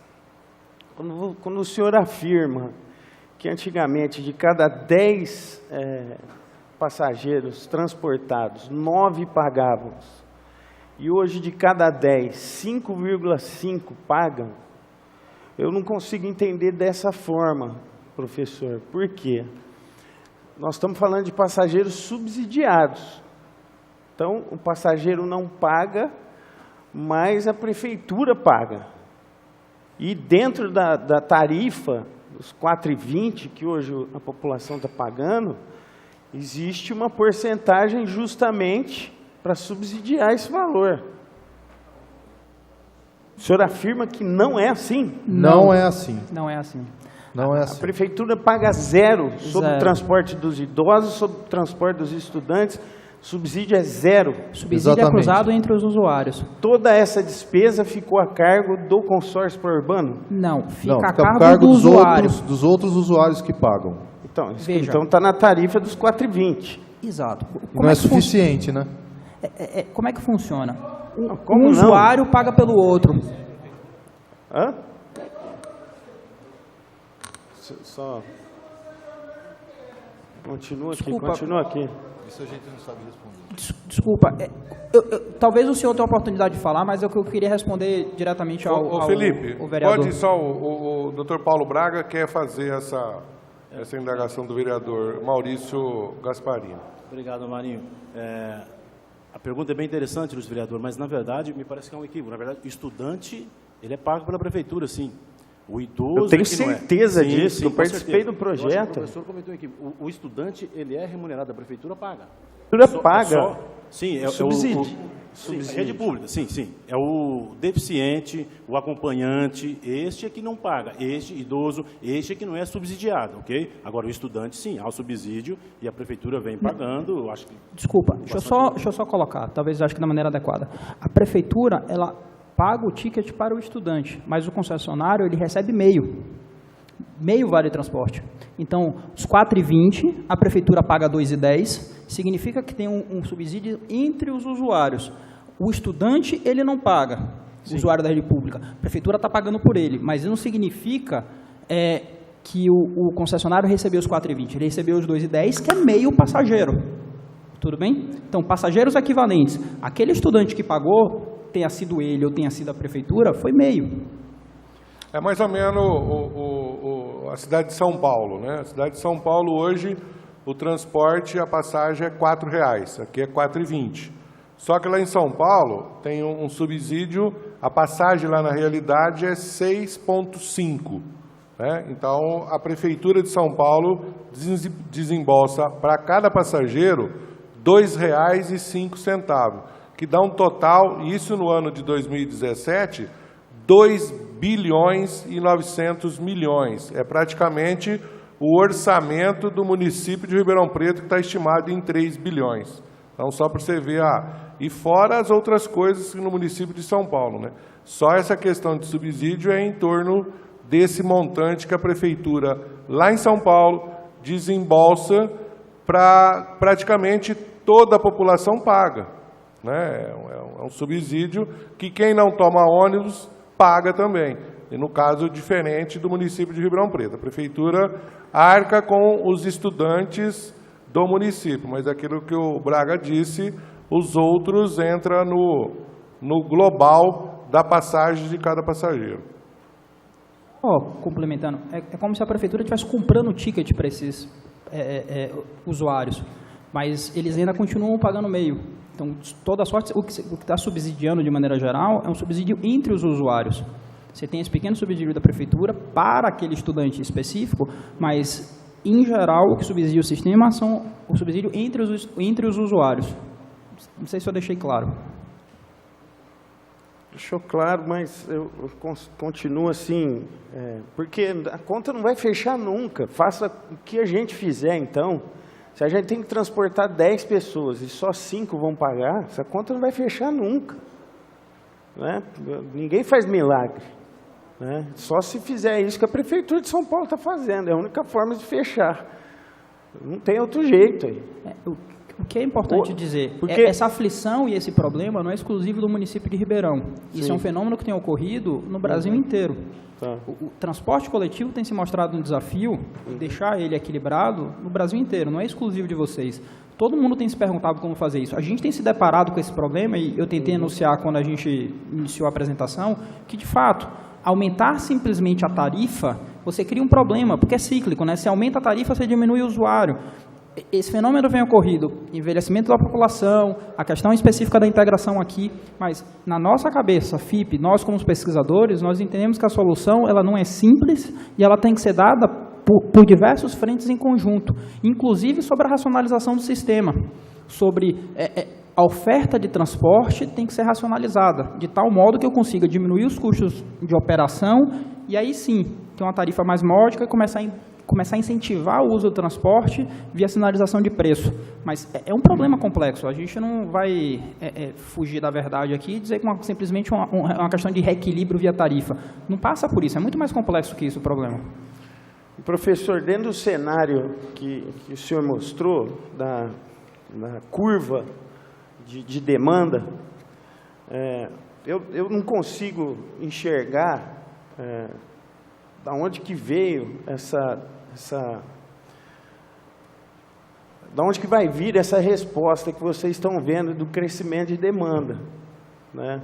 Vocês pegaram 2013 e jogaram agora aqui para 2018 o mesmo nível de crescimento. Não sei, eu acho meio tá aí o Uber, tá vindo um monte de tecnologia nova, as pessoas, os taxistas todo dia aqui na Câmara agonizando. Então eu não enxergo assim, da onde que vocês tiraram, é um achômetro, o que é isso? Foi um respeito ao contrato. A licitação, quando ela ocorreu, o edital, ele forneceu essa curva de demanda para os licitantes. Então, em respeito ao contrato e aquilo que ele previa... Não, eu não falo da linha preta, não. Eu falo da linha azul. É que a linha azul, quando a gente projeta... A linha preta foi o que foi acordado. Exato. Isso já está lógico que foi um erro lá atrás, absurdo. Se o senhor reparar, entre 2013 e 2015, aquela curva preta tinha um crescimento. E ele era reflexo de obras estruturantes na parte de transporte público aqui do município. O que se entendia então, mas na época pelo que vocês mostraram aqui, o investimento é de 0,1? Desculpa, é que ali é o outro tipo de investimento. Investimento estruturante não é aquela outorga. Investimento estruturante são a construção dos terminais, dos corredores, obras que ainda estão em andamento. Então, é onde que está no fluxo? Essas obras não são objeto desse contrato. Essas obras foram acordadas em outro contrato, em paralelo, quando da confecção desse edital. Então, o Poder Público, quando colocou esse edital na rua, ele fez concessionário. Eu estou projetando essa curva de demanda, inclusive com crescimento, porque eu, Poder Público, estou estruturando obras estruturantes no transporte público de Ribeirão Preto e, portanto, quando essas obras ficarem prontas, a demanda que você vai observar vai ser maior. Então, foi um ato do Poder Público, soltaram o edital, construíram uma curva de crescimento para essa demanda, assumindo a premissa que ele, Poder Público, ia construir e realizar essas obras estruturantes de transporte, portanto, ia ter uma demanda maior. Então, essa era a premissa, esse era o crescimento. O que é que a gente fez? Para respeitar o contrato e a premissa que existia, como essas obras ainda estão em andamento e a previsão é que elas fiquem prontas entre 2018 e 2019, a gente achou por bem reconhecer esse efeito de aumento de demanda quando essas obras ficarem prontas. Confesso ao senhor, eu tenho as mesmas ressalvas se essas premissas vão ser verificadas. Qual seria a consequência de não assumir essa premissa no nosso estudo? Que a tarifa de referência seria 5. Então, de uma maneira conservadora, a gente preferiu assumir aquilo que estava previsto no contrato como premissa e manter esse crescimento. Se isso vai se observar, eu tenho minhas dúvidas, tanto quanto o senhor. Para fazer uma complementação, aproveitando, vereador Maurício Gasparini, na resposta, o doutor Paulo Braga vai fazer para complementar a resposta. Duas coisinhas que talvez me pareçam pertinentes, assim. Em relação a esta curva de demanda e essa expectativa que foi feita na época do edital, vereador, né, que o senhor coloca, e corretamente, na verdade, parece um erro que foi feito, na verdade, quando se fez isso. Mas nós precisamos lembrar que naquela época foram utilizados dados de 2010, 2011, a licitação foi no final de 2011 que começou. Nós estávamos com uma economia aquecida, o Brasil era a bola da vez. Então, havia uma projeção, o alto nível de emprego, havia uma demanda elevadíssima de emprego e vale transporte que era comercializado. Então, você tinha que trabalhar, quem fez o edital, obviamente, eu não sou economista, não saberia dizer com precisão, mas, obviamente, que esta demanda foi levada em consideração, ok? Eu imagino. E o outro elemento, essas obras que são faltantes, na verdade, que esse alguma coisa por cento, na verdade, são obras, são os corredores estruturais, são obras do poder público, não são obras do consórcio. O consórcio não tem mais nenhuma obra em dívida com o poder público, ok? Só para esclarecer, né, para que fique bem claro. É isso que eu ia falar por também. favor. Eu acho que deve ser as obras que foram anunciadas do Parque da Mobilidade, isso, exatamente. E que a gente já tem noção tranquilamente que em 2019 não vão estar prontas, né? Não vão estar prontas. Então, dificilmente a gente vai ver essa curva aí, o que vai piorar ainda a situação, né? Bom, por último, eu gostaria, já encerrando a minha participação, que eu acho que os colegas querem perguntar também, a Prefeitura, por algum instante, participando das reuniões com vocês, pediu para que se fosse feito um cenário de acordo com uma tarifa que ela acha justa para o usuário em Ribeirão Preto. Por exemplo, a Prefeitura... Vamos supor que decide amanhã que a tarifa de ônibus vai ser R$3. Que nem tem um candidato agora que está anunciando que se ele ganhar, ele vai, no dia seguinte vai decretar o botijão de gás a R$49 e acabou. Então, existe essa possibilidade do prefeito municipal falar, não, eu quero a tarifa tanto e para isso, o que a gente precisa fazer? Foi feito algum estudo nesse sentido? Dessa forma que o Marinho falou, a Prefeitura de São Paulo assumindo R$2 e tanto, para manter a tarifa R$4. Teve algum tipo de previsão nesse sentido também? Porque aqui, onde já se enxerga uma tarifa de R$4,10, a gente já está pagando 10 centavos a mais, a gente poderia estar pagando R$4,10, pelo que eu entendi do que foi exposto aqui hoje. Desde que outras medidas... Quais são essas medidas? Está aqui no plano? Estão aí também. Quais seriam essas medidas e o porquê de não se implantar urgentemente isso, porque a população está pedindo? Porque né? é uma questão que a prefeitura, ela tem todo o acesso ao nosso trabalho, mas nós não tivemos a oportunidade de sentar com nenhum técnico da prefeitura para discutir o nosso trabalho. Nós estamos disponíveis para isso. Então, só para ficar claro, a prefeitura em si lava as mãos. O que for apresentado, ela simplesmente não... Por exemplo, igual o Maurício perguntou, o prefeito quer a tarifa R$2. Vamos supor, olha, eu quero R$2. A Prourbano falou, olha, para ser a R$2, a gente precisa que seja isso, isso, isso e isso. Em nenhum momento o prefeito, por exemplo, propõe alguma medida ou propõe um valor. Olha, eu quero que chegue eu quero que mantenha o preço. Aí a Prourbano ia falar, para manter o preço a gente tem que fazer isso, isso e isso, que seria mais ou menos uma discussão. Olha, a gente se teve essa conversa ou não? Se tem ou se teve por parte de vocês ou por parte da prefeitura? Só deixando bem claro, da nossa parte nós não estivemos com técnicos da prefeitura. Nós estamos disponíveis para conversar com os técnicos da prefeitura a qualquer momento. O que eu entendo é que a Prourbano faz, mas alguém faz teve, a parte né? dela. Alguém teve, né, Prourbano? Alguém teve, falando que a prefeitura agora, no mês passado, mês retrasado, Sim. foi uma discussão imensa em cima da tarifa. Sim, existe um pedido... Que tipo de discussão, que tipo de negociação, é isso que os vereadores aqui e eu precisamos entender, que nível que está essa negociação entre o consórcio Prourbano e a prefeitura municipal. Porque aqui o único poder que o vereador tem é um poder político. Nós não temos poder de execução, como a prefeitura. É isso que a população muitas vezes crucifica os vereadores, achando que nós temos o poder de fazer aquilo que é um dever da prefeitura, junto com vocês, decidir a tarifa. O que a gente pode fazer aqui é o nosso papel de guardião, né, dos direitos da população, e muitas vezes tem que tomar as atitudes que nós tomamos aqui, abrir CPI, fazer um decreto legislativo suspendendo os efeitos, ir para a justiça. Primeiro, por a gente não ter acesso às informações, né, e segundo, a gente não participar dessas negociações.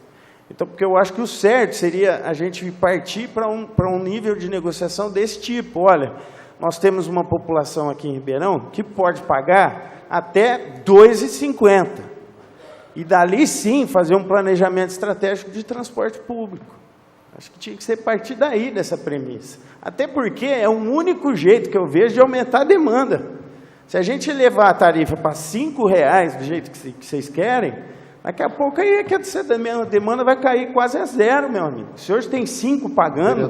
Vereador, não é que a gente quer nada. Não, do jeito que propôs, né? A gente só... Foi a proposta apresentada. Né? Não, a gente listou cenários possíveis, só isso. Quem vai tomar mas pelo decisão... que chegou para a gente pela imprensa, a tarifa que foi pedida era de R$ 4,80. R$ 4,70 seria quase R$ 5,00, né? Seria a tarifa de reequilíbrio, ou seja, a prefeitura não adota nenhuma outra medida para regularizar esse contrato e simplesmente transfere todo o custo para o usuário. Doutor, mas desse jeito, a pessoa que vai gastar R$ 4,70, se tiver que pegar 2 ônibus num dia só, vai acabar usando o Uber também. Mas ela vai sair do ônibus.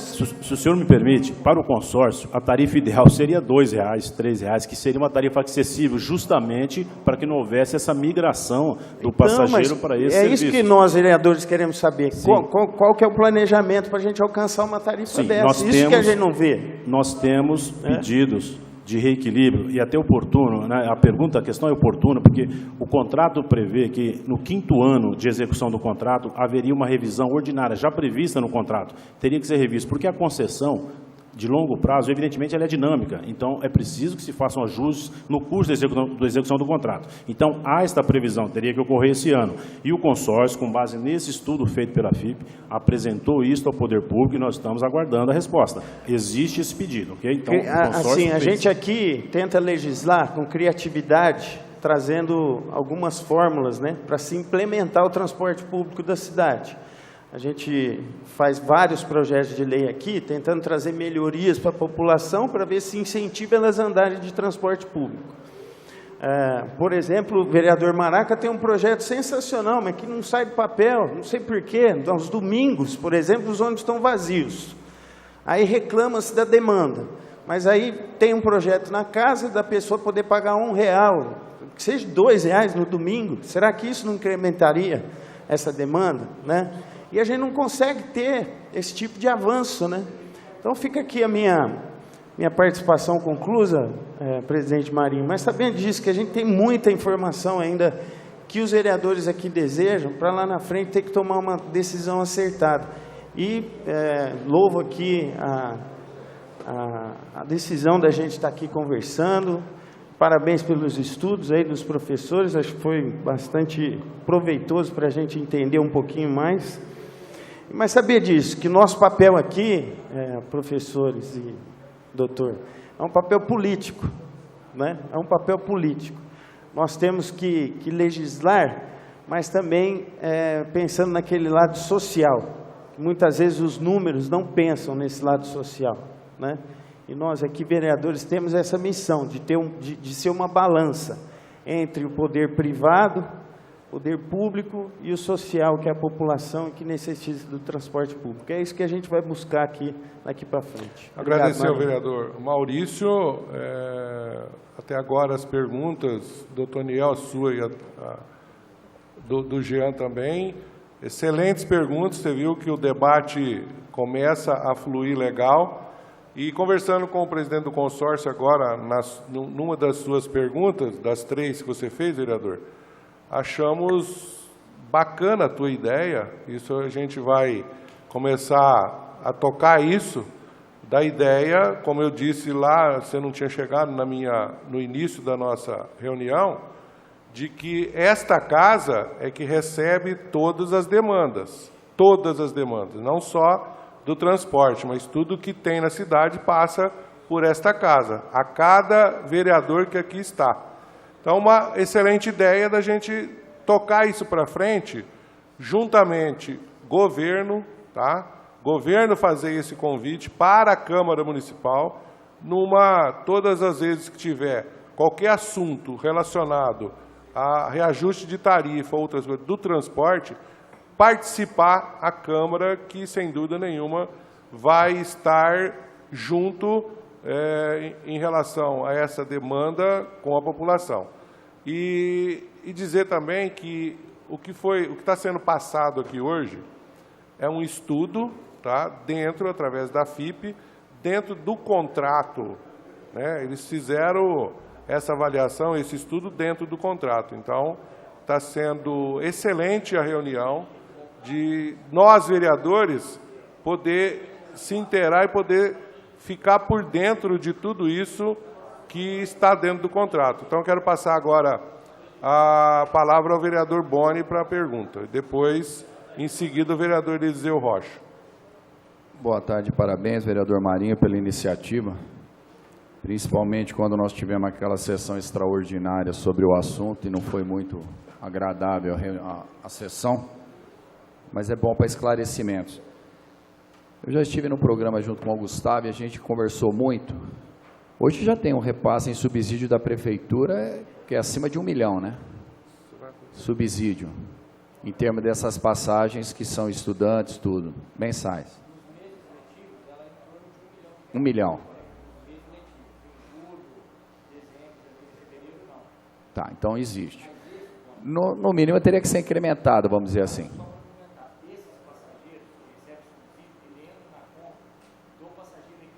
Equivalente, sim. Então, se todo o dinheiro que ele entra, ele é calculado nesse passageiro equivalente. Tá? Então, esse estudante, ele equivale a um passageiro. Passageiro. Um outro questionamento que eu vi dentro das informações dadas, vocês entraram numa licitação onde, na verdade, eu não sei qual seria o meu papel se fosse eu o empresário, onde na licitação fala que tem uma queda, e eu já sabia disso, de mais de 200 milhões em termos de usuário. Quando foi feita a licitação, vocês iam transportar X milhões, começou, era 200 milhões a menos.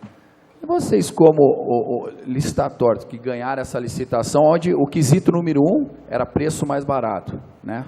Para ganhar a licitação, provavelmente, devia ser o quesito melhor preço.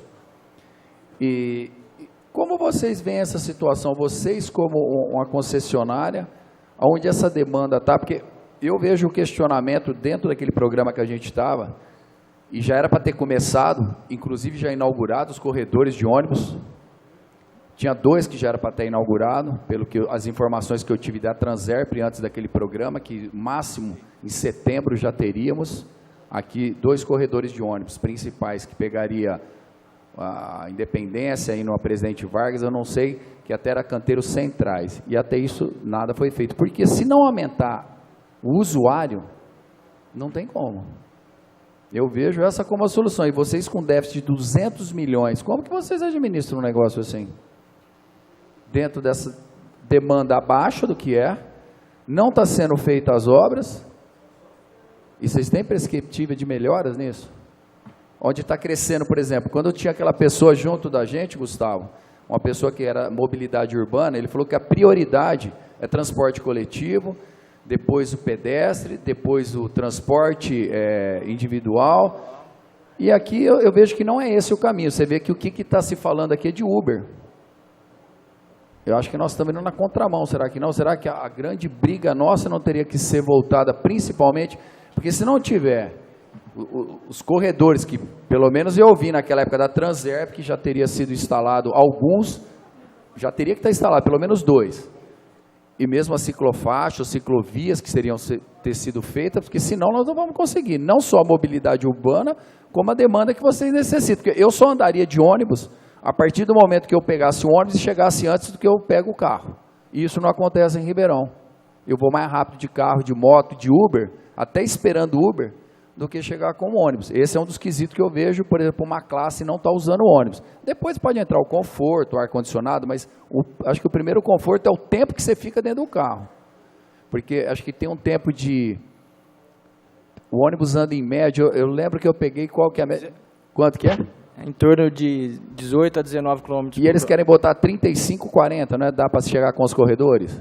Não aumenta tanto assim, mas chega em torno de 23 a 24 km por hora. Não, o que dá é significativamente relativo quando você pega um ônibus e anda. Agora, se vocês com uma demanda baixa e também sem corredor, qual que é a mágica que vocês têm para apresentar? Porque eu não sei qual que vai ser.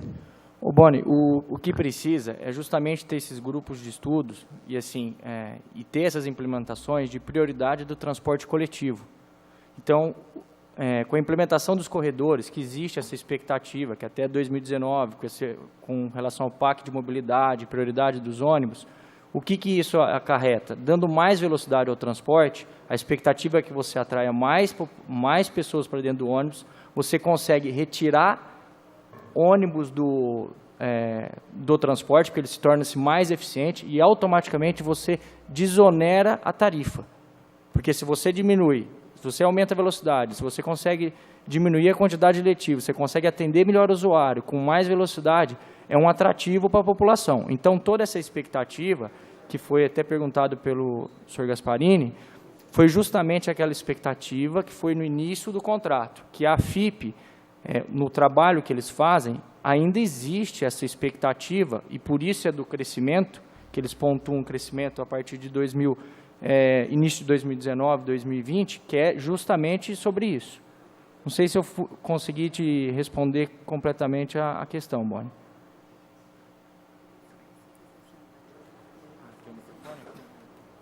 Ok, vereador Boni? Mais pergunta? Vereador, obrigado, Boni. Vereador Eliseu Rocha.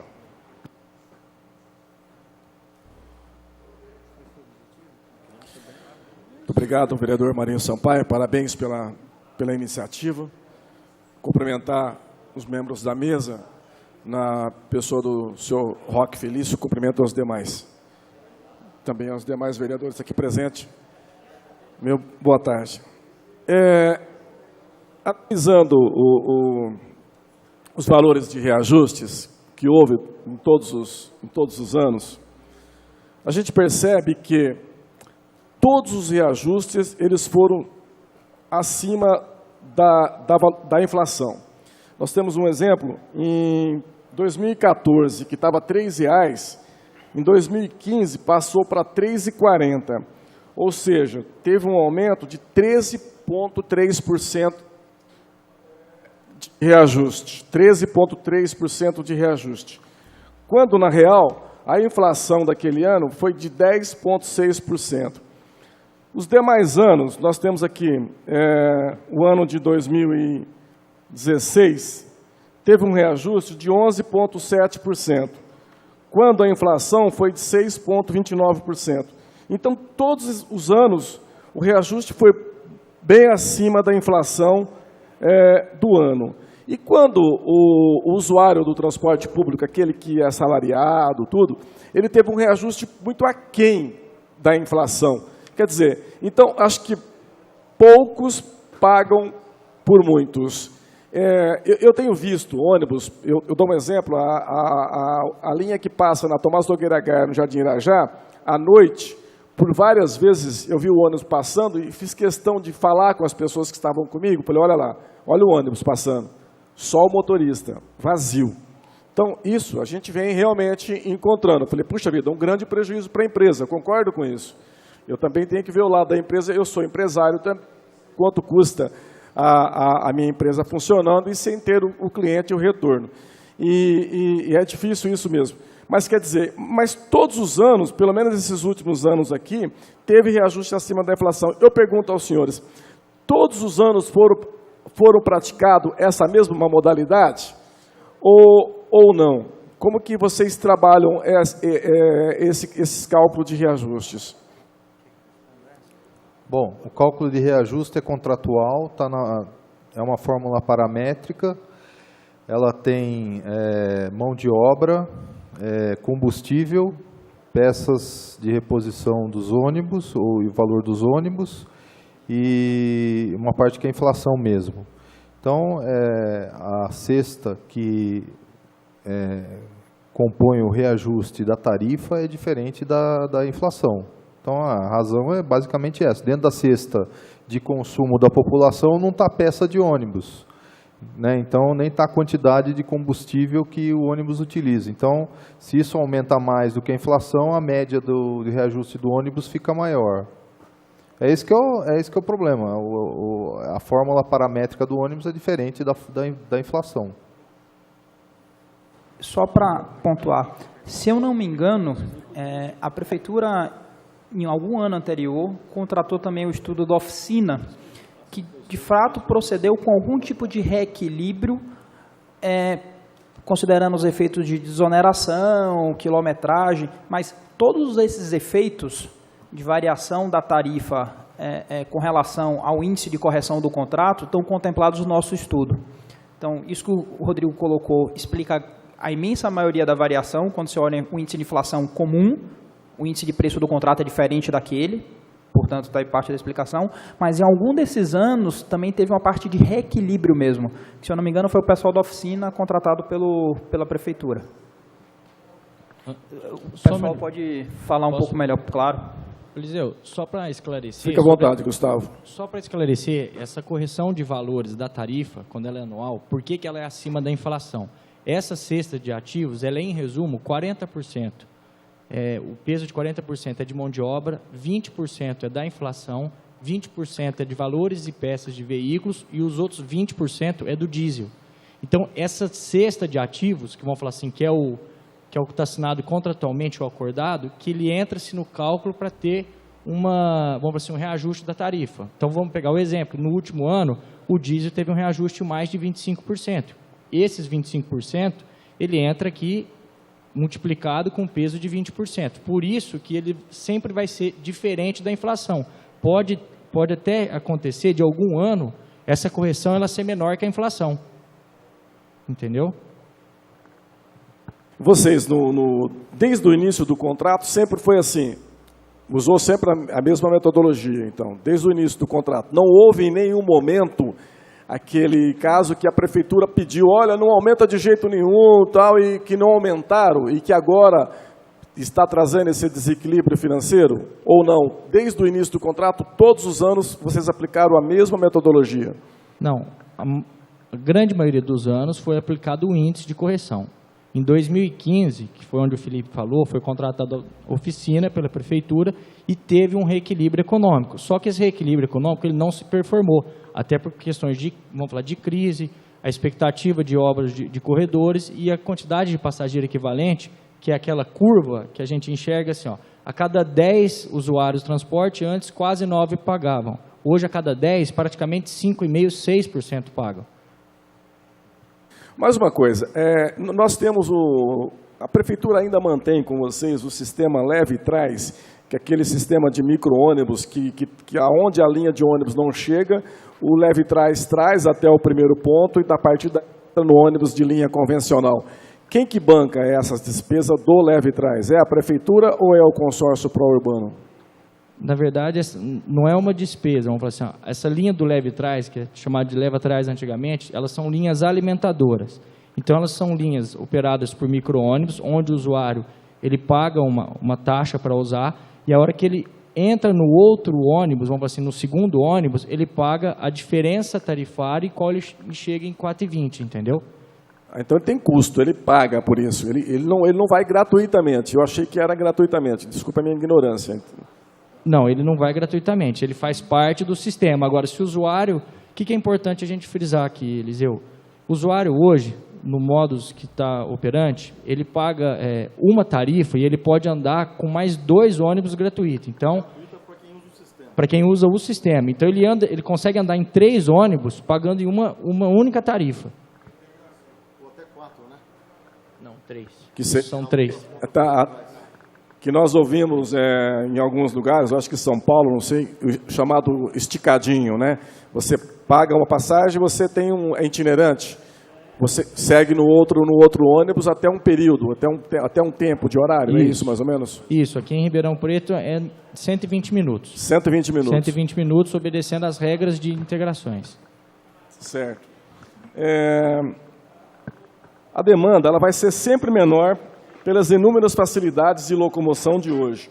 O que vocês pretendem fazer diante desse cenário? Porque pelo que nós vimos, o colega Gasparini até citou isso também, o aumento do Uber, do mototáxi, tudo, e a passagem do ônibus, se ela for subindo muito o valor, nós vamos chegar perto do preço do Uber. Quer dizer, daqui a pouco compensa eu pedir o Uber ou o 99 e não andar no ônibus. Qual é a previsão? Já está, como tem alguém na plateia dizendo isso, que está próximo do preço do Uber. Qual é a provisão que vocês estão fazendo para poder mudar esse cenário? Levando em consideração que a prefeitura não tem recursos financeiros, nós estamos vendo IPM aqui em Ribeirão Preto, a gente não tem recurso mesmo. E o que vocês, como consórcio, que administra o sistema de transporte público, estão pensando em fazer? Qual é a resposta para a sociedade? Tá. Bom, Eliseu, o que a gente fala? Quando a gente ganhou o contrato de licitação, a gente ganha uma remuneração sobre o capital próprio que a gente investiu pelo sistema, que é o que o Felipe pontou em 9,29. A gente recebendo essa tarifa, se ela vai vir na forma de subsídio, seja de ISS, vai ser aporte financeiro da prefeitura, a forma que ela vier, para a gente não importa. O importante para a gente é o quê? É ter o valor que foi compactuado lá em 2012. Então, assim, se a prefeitura amanhã decidir, eu quero colocar um cenário em Ribeirão Preto com uma tarifa a R$3, a R$4, um valor que ela acha exequível, que ela possa... É um risco, vamos falar assim, da prefeitura. A gente ganhou o contrato com a remuneração desse capital próprio. Contemplado, senhor presidente Marinho Sampaio, que preside essa sessão. Muito obrigado, viu? Obrigado, vereador. Próximo vereador, vereador Marcos Papa.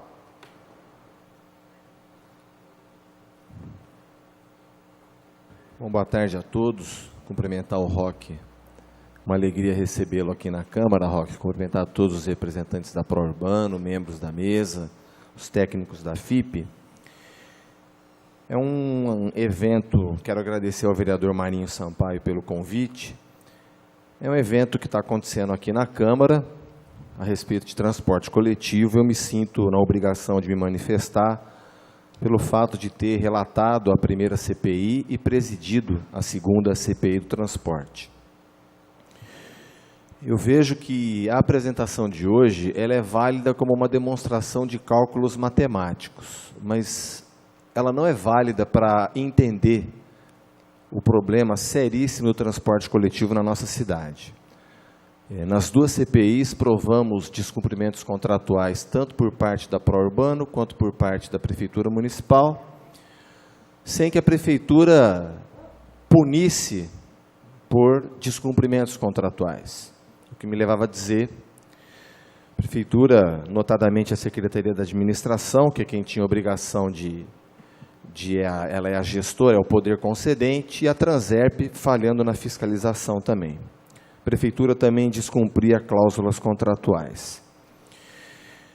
Tudo isso, pessoal, que está acompanhando aqui, infelizmente os outros vereadores já se retiraram, tem até pergunta que está respondida no processo e tudo, isso virou uma ação civil pública. Nós tentamos fazer um termo de ajustamento de conduta, não me opus, à época, ao termo de ajustamento de conduta, porém, o Conselho Superior do Ministério Público assim não o quis. E a ação civil pública está tramitando. Então, a Pró-Urbano está no direito dela de dizer que não descumpriu cláusula, porque não houve punição por parte do poder concedente, o que me levava a dizer que a ex-prefeita comportava-se como sócia, não empobrecendo o trabalho da empresa, mas descumpria e a Prefeitura não punia. E o que nós estamos assistindo aqui é isso, quer dizer, a exposição de um cálculo matemático, muito bem feito, por sinal. Estamos aguardando o Poder Judiciário se manifestar, porque é uma ação civil pública que está tramitando. A Pró-Urbano contrata uma fundação de renome para apresentar um cálculo matemático. A Prefeitura acredita, e é onde eu defendo que essa Câmara pegue recursos próprios para fazer uma auditoria dela.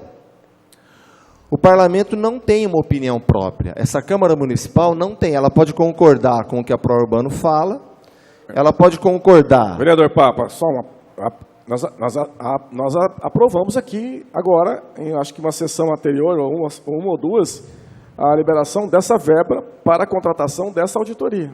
Já aprovamos nessa casa. A Prefeitura mandou e nós já aprovamos. Então, mas a Prefeitura mandou um pedido para ela. Sim. O que eu defendo, vereador, é que essa Câmara Municipal, parte da Câmara. Okay, o Poder Legislativo, aqui não falta dinheiro. Pode faltar dinheiro em qualquer lugar da cidade de Ribeirão Preto, menos na Câmara Municipal de Ribeirão Preto. Não falta dinheiro na Câmara. Então, a cidade escuta o que a Pró-Urbano fala e tem que respeitar. É uma empresa que tem empregados, que tem um sistema. A fundação dá um parecer, um cálculo matemático. A Prefeitura acredita. E a Câmara não tem opinião própria. Então, é lícito, quando nós devolvemos dinheiro para as empresas, para as organizações do terceiro setor, é lícito, estão precisando. Mas o transporte coletivo, ele diz respeito à cidade inteirinha, a usuários e não usuários. Então, por isso que eu defendo e vou reapresentar o pedido para que essa Câmara Municipal contrate uma auditoria própria. Porque nós estamos assistindo aqui é a opinião da Pró-Urbano. A Prefeitura acredita. E para minha cidade entender, se agora alguém subir a escadaria do Palácio Rio Branco e perguntar para o prefeito municipal se a Pró-Urbano cumpriu ou não cumpriu a outorga de construção dos terminais, ele não tem essa informação. A Pró-Urbano afirma que fez. Ela afirma que fez, ela tem documentos que comprovam. Mas o prefeito mandou contratar uma auditoria, 2 anos depois de assumir. Então é isso que a nossa cidade tem que entender, e eu tomo a liberdade de falar isso, vereador Marinho, agradecendo uma vez mais ao convite que Vossa Excelência me fez, Porque é um ato político aqui na Câmara, uma exposição técnica, mas aqui é uma casa política. E eu tenho que defender a população que eu represento. Então, é muito válido a apresentação que os senhores fizeram. Repito, uma instituição de renome, são profissionais, professores, doutores que estão aqui apresentando um parecer que foi contratado pela empresa que tem o transporte coletivo em Ribeirão. Mas a Câmara Municipal, ela não tem uma opinião, uma posição do Parlamento. Qual é a posição do Parlamento? Nós não temos. Então, eu volto a defender a contratação. Que o sistema seja auditado, porque o que nós vimos aqui é uma questão da fórmula paramétrica. E se o sistema é ruim e perde o usuário, creio que vai continuar assim, tanto por força da pavorosa recessão econômica que nós estamos vivendo, quanto por conta de que o sistema poderia ter sido melhor se fosse melhor fiscalizado, se a prefeitura exigisse cumprimento de cláusula contratual, etc. Eu pedi essa palavra, vereador Marinho, me perdoe só por ter me alongado um pouquinho, mas eu quero repetir o agradecimento de Vossa Excelência para o convite desse vereador. Agradeço, vereador Papa. A primeira pergunta, e eu acho que Vossa Excelência está coberto de razão nesse sentido. Eu entendi muito bem a sua pergunta e até um desabafo em nome de todos os vereadores da casa. Não é a questão desse estudo, mas é uma questão, vereador Maurício e vereador Nelson das Placas, que nós do Legislativo não temos, o governo tem, nós não temos essa prerrogativa, nós temos a prerrogativa de fiscalizar, mas não temos o poder, né, vereador Eliseu, de poder, a Câmara, o professor Rodrigo e o Felipe, de contratar uma empresa para aferir qualquer tipo de trabalho de cada vereador quando solicita alguma coisa, não só para o Executivo, mas também para empresas que prestam serviços para o município. É isso que eu entendi. Nós não temos essa autonomia de contratar, por exemplo, uma empresa. Por exemplo, Vossa Excelência instaurou uma CPI. Se Vossa Excelência, dentro daquele objeto foi instaurada a CPI, Vossa Excelência tem que pôr a mão no bolso para contratar alguém de fora para fazer um levantamento. É isso. Nós não temos essa autonomia do Legislativo para fazer isso. O senhor me dá uma parte, vereador, só para, assim, no meu entendimento, desde que haja previsão orçamentária, a Câmara pode sim. Não, mas para esse ano não havia previsão orçamentária de contratação.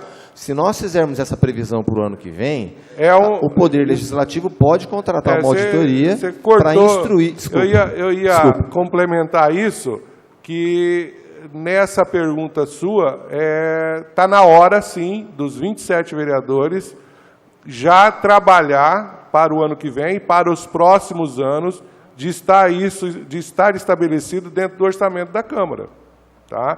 Porque não é só a sua CPI, mas a CPI do Nelson das Placas, é uma CPI do Maurício, do Eliseu, de qualquer vereador da casa que tem todo o direito e autonomia para instaurar uma CPI.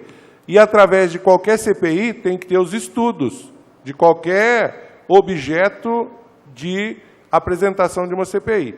Então, vamos caminhar nesse sentido para que a casa possa ter essa autonomia de poder contratar uma empresa para fazer qualquer tipo de estudo. Então, parabéns pela sua pergunta. E você pode responder a outra que o vereador fez.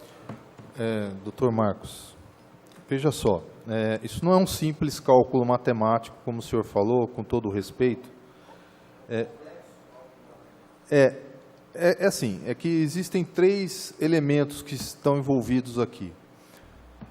O primeiro elemento é a questão de como foi o contrato, que é uma questão jurídica que remonta à origem dessa contratação, dessa licitação. Então, tem toda uma análise contratual que é de âmbito jurídico e que a gente tenta mapear em termos de fluxo de caixa, em termos de números. tem uma questão jurídica. Algumas coisas a gente pode fazer, outras coisas a gente não pode fazer, outras coisas a gente gostaria de fazer, mas não pode, e assim por diante. Existe uma questão aí técnica, que é de engenharia, que tem a ver com o consumo dos veículos, que são índices, consumo de pneus, consumo de óleo diesel, consumo de lubrificantes e tudo mais, que isso vem da engenharia. E elas são insumos para o nosso trabalho. Agora, o nosso trabalho, como economistas que nós somos, não é um trabalho que está sujeito às hipóteses que a gente utiliza para fazer.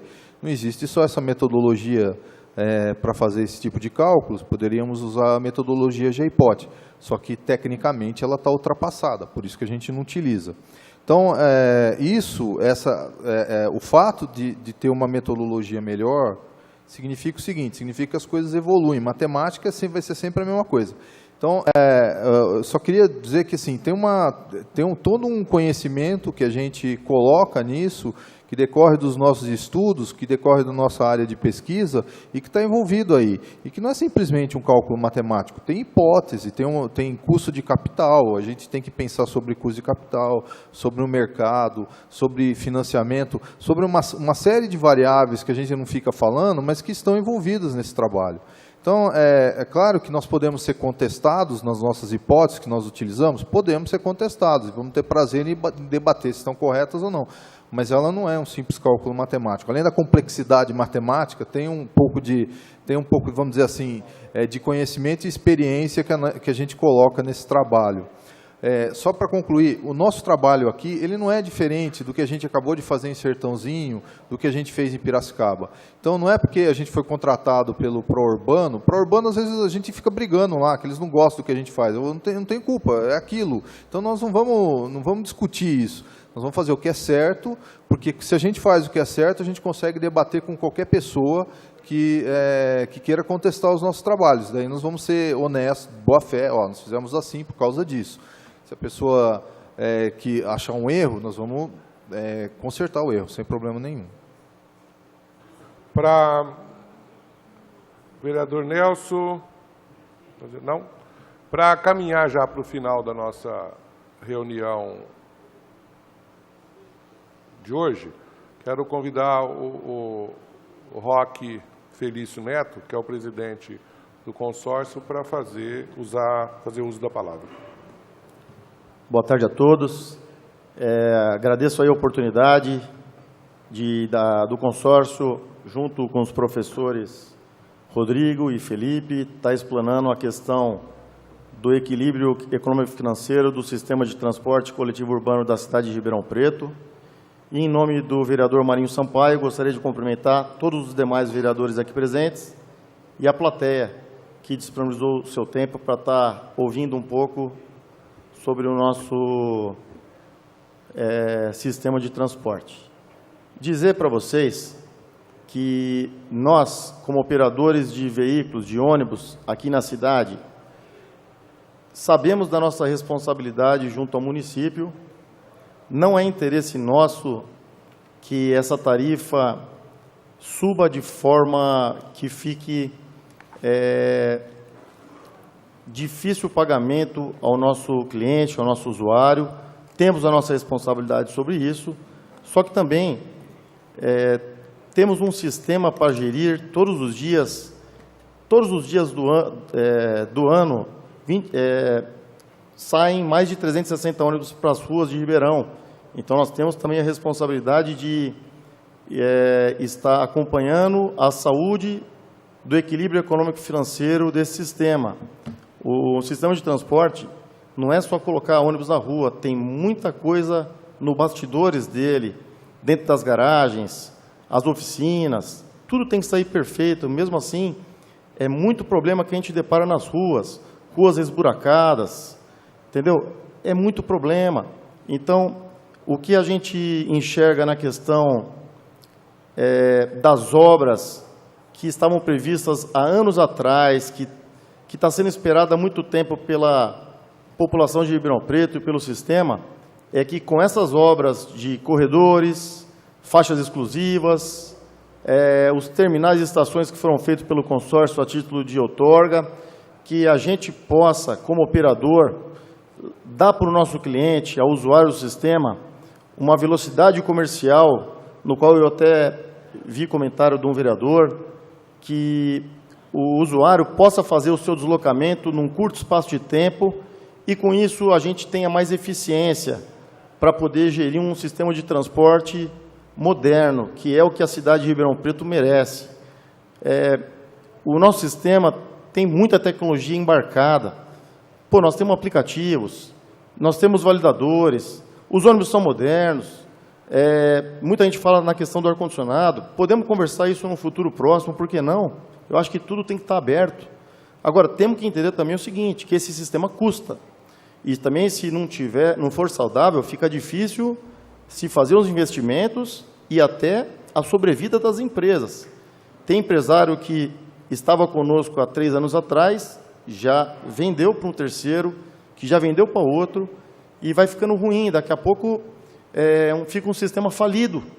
Então, o nosso intuito de estar fazendo essa demonstração do equilíbrio econômico-financeiro desse contrato é para que não se chegue na falência do sistema, porque aí não tem o que se fazer. Então, ainda estamos numa fase que temos algumas opções e saídas para poder melhorar o sistema. Eu vou dar alguns exemplos. No caso da integração, no passado, não tinha-se o bilhete único aqui na cidade e a gente tinha a questão de uma integração tarifária por degrau tarifário, que, na minha opinião, seria o melhor modelo, que seria mais justo. Só pagaria essa integração aquele usuário que for a fazer lá de fato. Então, um exemplo, vamos supor, se uma tarifa é R$2, quem fazer a integração pagaria mais 40 centavos. Então, tarifa unitária é 2, tarifa integrada 2,40 é um mero exemplo ilustrativo, tá ok? Então, ficaria uma forma mais justa e ficaria mais equilibrado o sistema. Então, esse é um dos exemplos e queria deixar à disposição para a gente poder estar debatendo em outros momentos, viu, vereador Papa e demais vereadores, Marinho, para a gente poder otimizar o sistema, que é o objetivo do consórcio, entendeu? Nós somos operadores de ônibus, então queremos fazer o melhor sistema de transporte da cidade de Ribeirão Preto, que é a nossa cidade, que a gente vive aqui e assim que a gente espera. Contar com vocês para poder discutir e fazer o melhor que a cidade merece. Muito obrigado a todos. Para encerrar a reunião pública desta tarde, quero agradecer ao professor Rodrigo Bueno, ao Felipe Filgueiras, pela vinda a Ribeirão Preto, que foi de suma importância essa explanação de vocês da FIP. Agradecer ao Roque, que é o presidente do consórcio pró-urbano, Dr. Paulo Braga, o Gustavo Vicentini. Quero agradecer aos vereadores e a todos os vereadores em nome da Câmara Municipal de Ribeirão Preto. Agradecer aqui o Rodrigo Simões, o seu Nelson das Placas, vereador Eliseu Rocha, vereador Otoniel Lima, vereador Jean Coraúci, vereador Boni, vereador Adalto Marmita, vereador Maurício da Vila Branches, vereador Maurício Gasparini, vereador Luciano Mega, vereador Marcos Papa e vereador Alessandro Maraca, por estar presente nesta audiência, como acabou de dizer aqui o Roque, que nós podemos e poderemos fazer outras reuniões nesse sentido do transporte coletivo de Ribeirão Preto. Quero também agradecer a todas as pessoas aqui presentes, a assessoria de vereadores, o público, pessoal que está nos assistindo pelas redes sociais, agradecer os funcionários da Câmara Municipal, principalmente o pessoal da TV Câmara e do cerimonial, agradecer a nossa assessoria, o Celso Bonilha, a Adriana Dorazzi, a Carol Carreira e a doutora Carolina Freitas, pelo apoio para que nós pudéssemos realizar esta reunião, uma reunião pública em relação ao transporte coletivo do município de Ribeirão Preto. Encerrando a reunião, dou por encerrada esta reunião. e desejando aí um excelente final de tarde a todos nós. Obrigado, até a próxima.